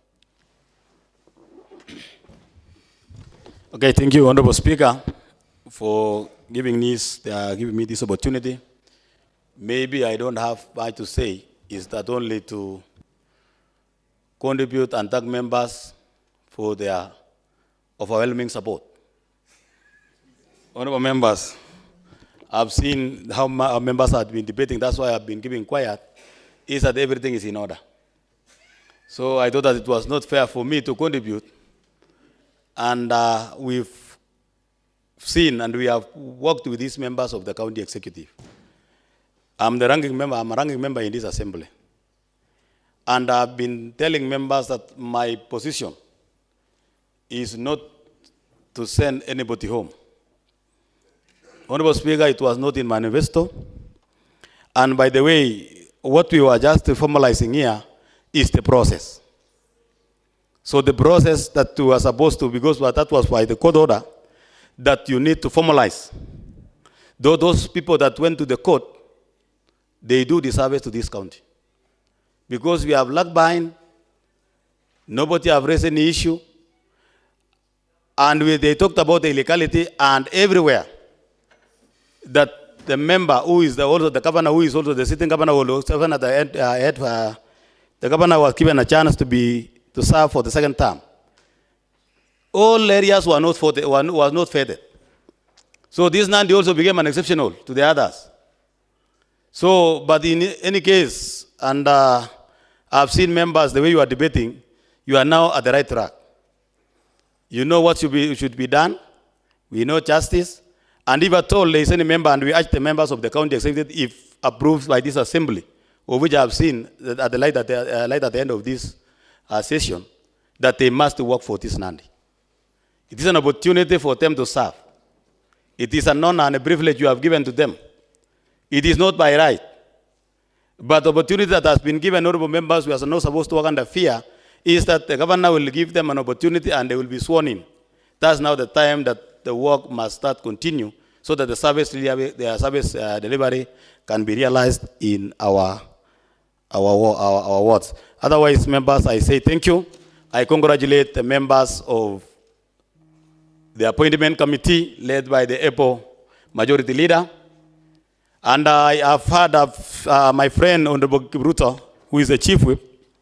We were a friend of this committee. And I have seen what is happening now. You have also become a friend with me.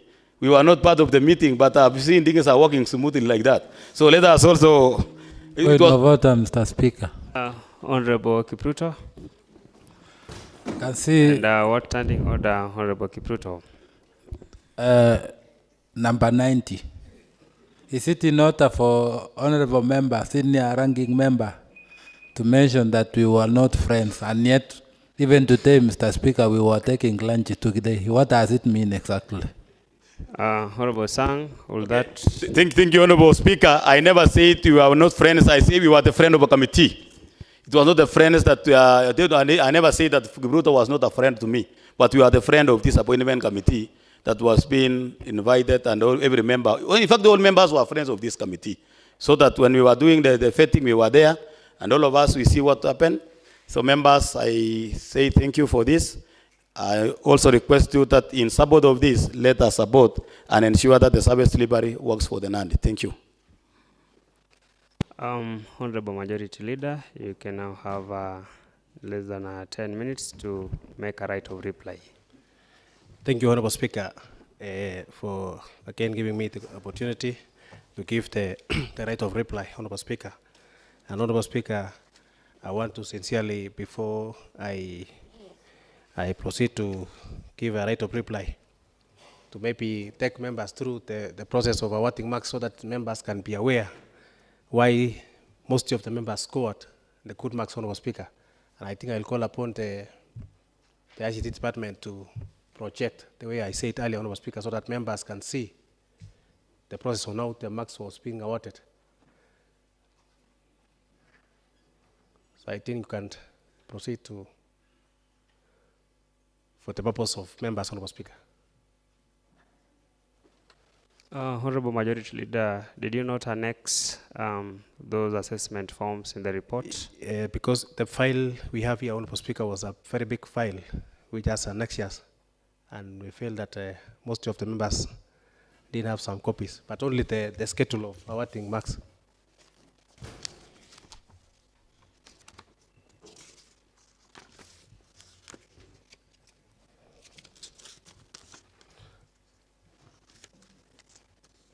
Okay, so I think it's not it's a very small, you can project, yeah. Zoom, you must Zoom. Yeah. The way we are awarding marks, honorable members and honorable Speaker, on the work experience, you can see on experience, as per the law, you can see it is 25. A member and a member scores to maximum of 25 on work experience. And you're aware all the members, all the census we're affecting have experience. So most of them were scoring above 20. When you go to education and training, that it's also 25, which shows, and the basic requirement for a CC is degree, which means a member who has degree and has been feted in this assembly was able to get even 25 or 23, depending on the score sheet of a member. Number two is interest in and knowledge relating to specific position. That's how they are awarding of marks, the specific position. Like you can see somebody like, for example, Dr. Kiblimo, who has a PhD in agriculture, he could score 15 marks on that. Communication skills was 10%. And then now, the last item was presentation, that is promptness, neatness, and, of resume and application, the way a member appears during the vetting.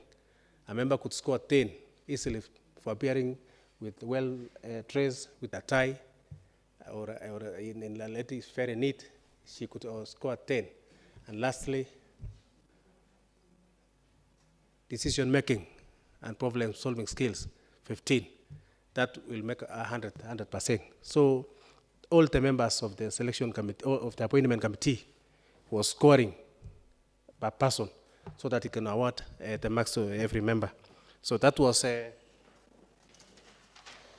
for the purpose of this house, so that they could know how the process was being done finally, so that we can get the marks of every candidate. Otherwise, Honorable Speaker, on behalf of the chairman, who is the speaker, and the members of the appointment committee, Honorable Palala, Honorable Sarah, Honorable Pirej, Honorable Kirongo, and I'm not saying Honorable Pireja is here with us. I wish to really thank this great house for considering this report, a very rigorous exercise which we went. And I think, Honorable Chair, we really want to sincerely thank your office. Personally, you took time. You went through every item to ensure that the report is perfect. I want to thank the Secretariat, led by the clerk, deputy clerk, and even the whole Secretariat, who supported us. Those people, they really burned the midnight oil to ensure that we come up with the right report. We really work for it to ensure that the right report comes to this assembly, which is free from errors, free from even any other issue that members would have feel that we needed. Otherwise, Honorable Speaker, I wish to sincerely thank this House. We are now approving the CEC's nominees so that by moving forward, we get services as great people of Nandi. People have been waiting services. The services were ongoing. And when the process of court stopped these CECs, some of the work has stopped because of these challenges, Honorable Speaker. So I think when these CECs are sworn, they will now hit the road because there are people who have experience. There are the people who have, they have been working on those departments, so they know what was going on, and I think they will hit the ground running to ensure that our people get the right services across the county. Otherwise, Honorable Speaker, I think this is the right direction to go when coming up with a report to the Assembly, the report which will test it will stand the test of time, so that in future, other committees may follow the suit in coming up with the right report like the one for appointment committee. Otherwise, on behalf of the team, I want to thank this great House. I want to urge the House to support this report so that we can approve the list of nominees. Thank you, Mr. Speaker, and thank you, this great House. Thank you, Nandi County. Thank you so much.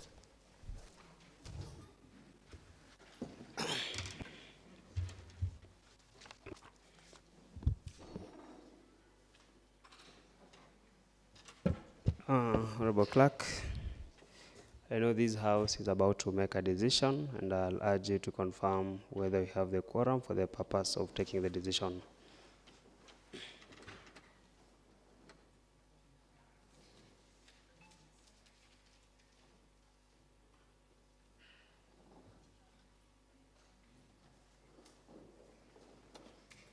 Honorable Speaker, quorum is present.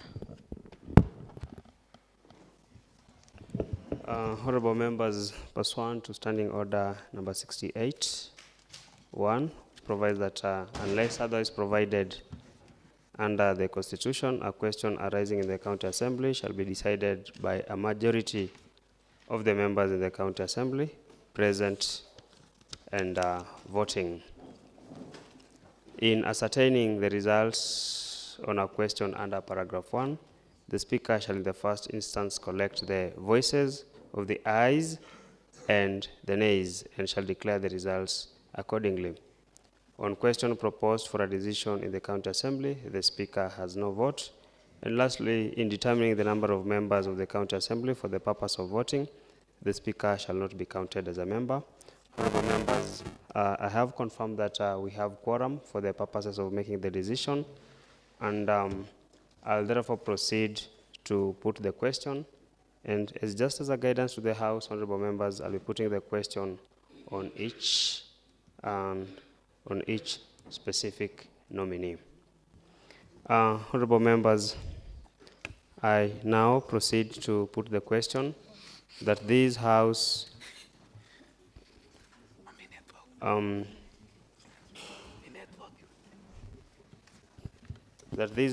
do proceed to adopt the report on the vetting of nominees to the County Assembly, to the County Executive Committee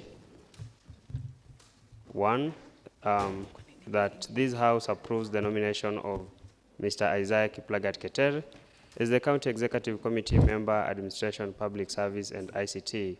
Will as many as of similar opinion say ayes? Aye. And will as many as of contrary opinion say nay? Ayes have it. 2 honorable members, that these... Yes.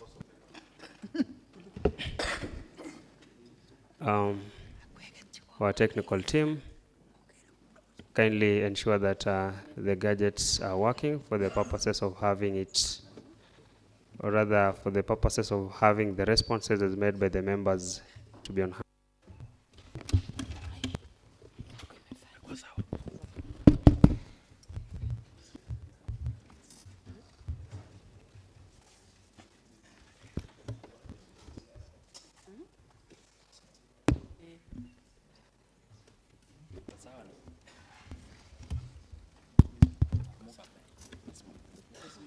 Honorable members, I'm reliably informed that the gadgets are working, and I'll proceed to put the questions for the other nominees. Honorable members, I now put the question that this House approves the nomination of Dr. Bernard Kiplimo Lagat as the County Executive Committee Member, Agriculture and Cooperative Development. Will as many as of similar opinion say ayes? Aye. And will as many as of contrary opinion say nay? Ayes have it. 3, I put the question that this House approves the nomination of Ms. Scholastica Jepkosgei as a County Executive Committee Member, Education and Vocational Training. Will as many as of similar opinion say ayes? Aye. And will as many as of contrary opinion say nay? Ayes have it. Honorable members, I'll also proceed to put the question that this House approves the nomination of Honorable Hilary Kiptanui Serem as a County Executive Committee Member, Finance and Economic Planning. Will as many as of similar opinion say ayes? Aye. And will as many as of contrary opinion say nay? Ayes have it. Honorable members, I'll also proceed further to put the question that this House approves the nomination of Ms. Ruth Cherotichko H as the County Executive Committee Member, Health and Sanitation. Will as many as of similar opinion say ayes? Aye. And will as many as of contrary opinion say nay? Ayes have it. Honorable members, I also put the question that this House approves the nomination of Dr. Philemon Kipto Bureti as the County Executive Committee Member, Lands, Physical Planning, Housing, Environment, Water, Natural Resources, and Climate Change. Will as many as of similar opinion say ayes? Aye. And will as many as of contrary opinion say nay? Ayes have it.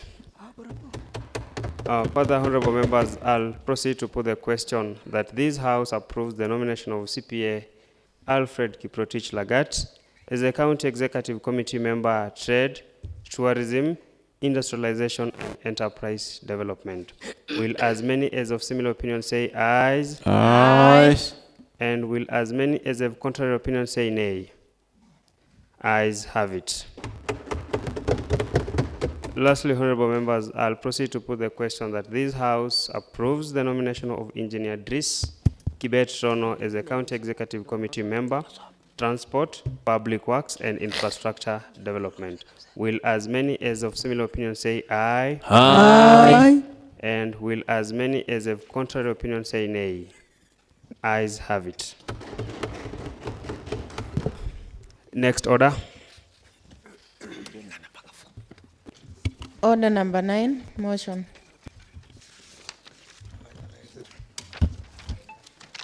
Honorable Majority Leader. Thank you, Honorable Speaker. Honorable Speaker, I wish to move a motion that this House do adjourn the County Assembly. Honorable Speaker, that aware that the County Assembly is to be in session in accordance with the County Assembly's calendar approved in accordance with Standing Order 29, 1 and 2 Further aware that the Standing Order 28.1 provides that the County Assembly may, by resolution, alter its sitting dates specified in respect of a particular session, whereas Standing Order 28.3 provides that the County Assembly shall continue to be in session and may adjourn for such a number of days as it may determine in its calendar, noting that the County Budget Review and Outlook Paper, CIPROP, as well as the Nandi County Finance Bill 2023 has been committed to respective relevant committees that are now expected to roll out a public persuasion program in respect to the two documents. Cognizant that the honorable members of this House are responsible for under Article 185 of the Constitution for the following roles, being oversight, representation, and legislation. Noting that the public persuasion is a cardinal constitutional duty to conduct a public persuasion and consider the views of the public while arriving at a decision. Appreciating that there are pending businesses which have to be subjected to public persuasion before they are debated and voted for or against. This House therefore resolves to adjourn its sittings from 22nd November 2023 and resume on Tuesday, 5th December 2023.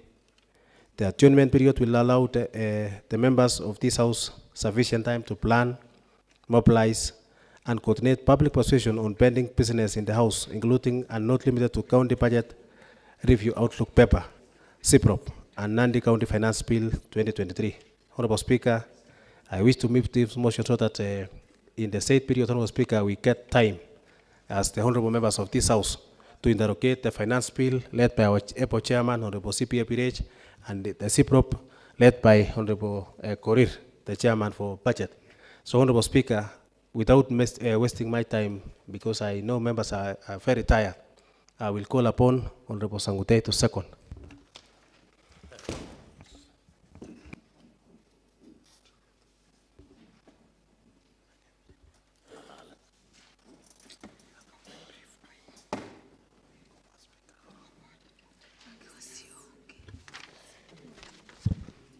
Honorable members, I'll therefore proceed to propose the question that aware that the County Assembly is to be in session in accordance with the County Assembly calendar approved in accordance with Standing Order 29.1 and 2. Further, aware that the Standing Order 28.1 provides that the County Assembly may, by resolution, alter its sitting date specified in respect of a particular session, whereas the Standing Order 28.3 provides that the County Assembly shall continue to be in session and may adjourn for such a number of days as it may determine in its calendar, noting that the County Budget Review and Outlook Paper, CIPROP, as well as the Nandi County Finance Bill 2023 have been committed to respective relevant committees that are now expected to roll out a public participation program in respect to the two documents. Cognizant that the honorable members of this House are responsible for, under Article 185 of the Constitution, for the following roles being oversight, representation, and legislation, noting that the public participation is a cardinal constitutional duty to conduct public participation and consider the views of the public while arriving at a decision, appreciating that there are pending businesses which have to be subjected to public participation before they are debated and voted for or against. This House therefore resolves to adjourn its sittings from 22nd November 2023 and resume on Tuesday, 5th December 2023. The adjournment period will allow the members of this House sufficient time to plan, mobilize, and coordinate public participation on pending businesses in the House, including and not limited to the County Budget Review Outlook Paper, CIPROP, and the Nandi County Finance Bill 2023. The motion is now open for debate. The honorable members.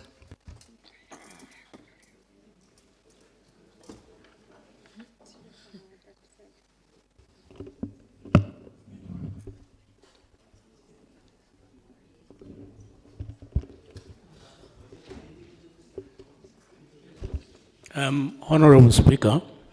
Just a minute, Honorable Chelule. I'll get back to you.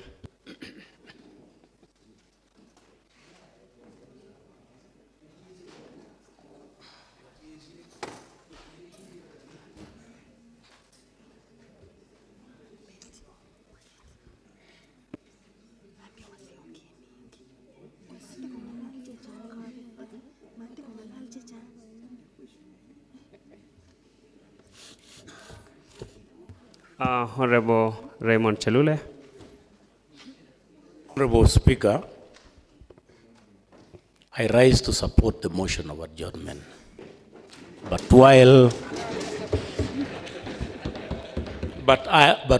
I do so, I note that there will be public participations on CBROP and County Finance Bill. From past experience, whenever we have these participations, the attendance has been very poor. And this is attributable to lack of passing information well in time for members of the public to attend.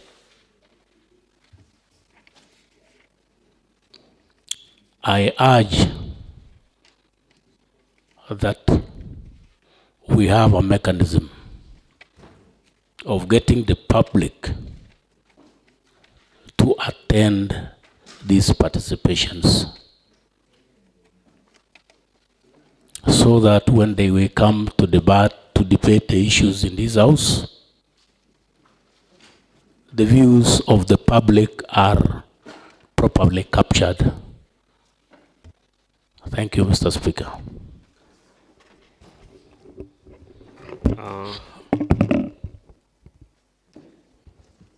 Honorable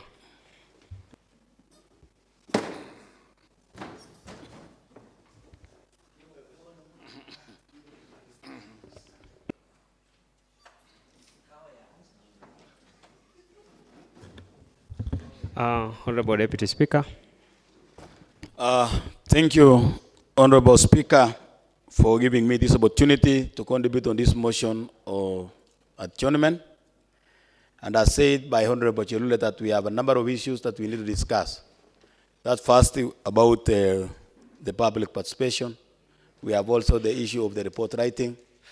So I'm requesting the members of this House of the Assembly not to discuss of the said motion, Honorable Speaker, by judging the mood of the House. That the members are contented, they need to go public participation, they need to go for report writing. So I'm requesting members not to debate about this issue. Honorable members, because it is... Point of order, Mr. Speaker. Yes, Honorable Ezra, Honorable Sang, you may remain seated. Is the honorable member, who is a senior ranking member, in order, Mr. Speaker, to depict that all these members are in agreement with the motion, Mr. Speaker. It was important, Mr. Speaker, to give 2 or 3 members for them to make the contribution. And thereafter, Mr. Speaker, judged by the mood of the House, Mr. Speaker. Honorable Deputy Speaker, you out of order to suggest that the mood of the House is that they are contented with what has been submitted by the earlier debaters, like Honorable Chelule. So, Honorable Sang, just wind up on your contribution and let the other members also make their submissions. Okay, thank you, Honorable Speaker. In fact, it was about the issue of time, because I know one of the members will raise also on the issue of extension of time, the limitation. You know, I know Honorable Whip nowadays is acquainted with it. Honorable Sang, you seem not to have been in the House when such a motion was moved by Honorable Talbey, and this House passed a resolution that time be extended for the purposes of concluding the businesses of this House. So such a motion has already been moved. Okay, thank you, Honorable Speaker. I support the adjournment. And though, Honorable Speaker, you have not given me enough opportunity, when I want to raise issues that are pertaining to this House, Honorable Speaker, you are telling me, these members are very tired, Honorable Speaker, from the look of things. If you can see the way they are doing, Honorable Speaker, the way they are clumping, it is like the judging of the mood of the House. Honorable Sang, you cannot submit on behalf of the members. Okay, Honorable Speaker, I do support for the adjournment of this County Assembly to that particular date stated by the majority leader. Thank you. Honorable Balala, I have not given you an opportunity, but by the virtue that you are a ranking member, kindly make your contribution. Thank you, Mr. Speaker. Yeah, I'm a ranking member. Thank you, Mr. Speaker. Mr. Speaker, and reading from the mood, Mr. Speaker, please put the question. Thank you. Honorable Balala, you are a ranking member. And as you suggest to the Honorable Speaker to put the question, unless you are moving a motion seconded by another Honorable member that will now implore the Honorable Speaker to put such a question. Honorable Matthew Sang. Mr. Speaker, I stand to support the motion. And Mr. Speaker, I'm afraid we might lose the quorum. We are very tired, Mr. Speaker.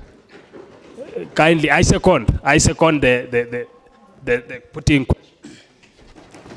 Honorable Tarbe, before you make your contributions, I need to get the House. Honorable Matthew Sang, while suggesting to the Honorable Speaker to put the question, you have substantially contributed to the motion, but while at the same time trying to restrain the other honorable members to contribute. So, Honorable Mosbey. Mr. Speaker, thank you for this opportunity. I support the motion.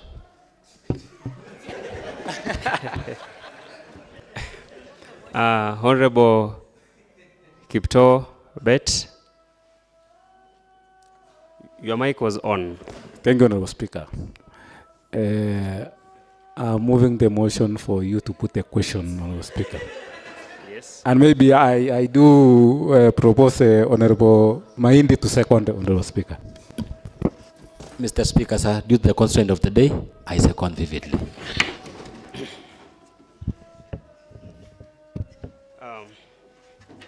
Honorable members, the said motion having been moved and seconded, I now put the question that the chair proceed to put the question on the present motion, that this House resolves that it adjourns its sittings from 22nd November 2023 and resume on Tuesday, 5th December 2023.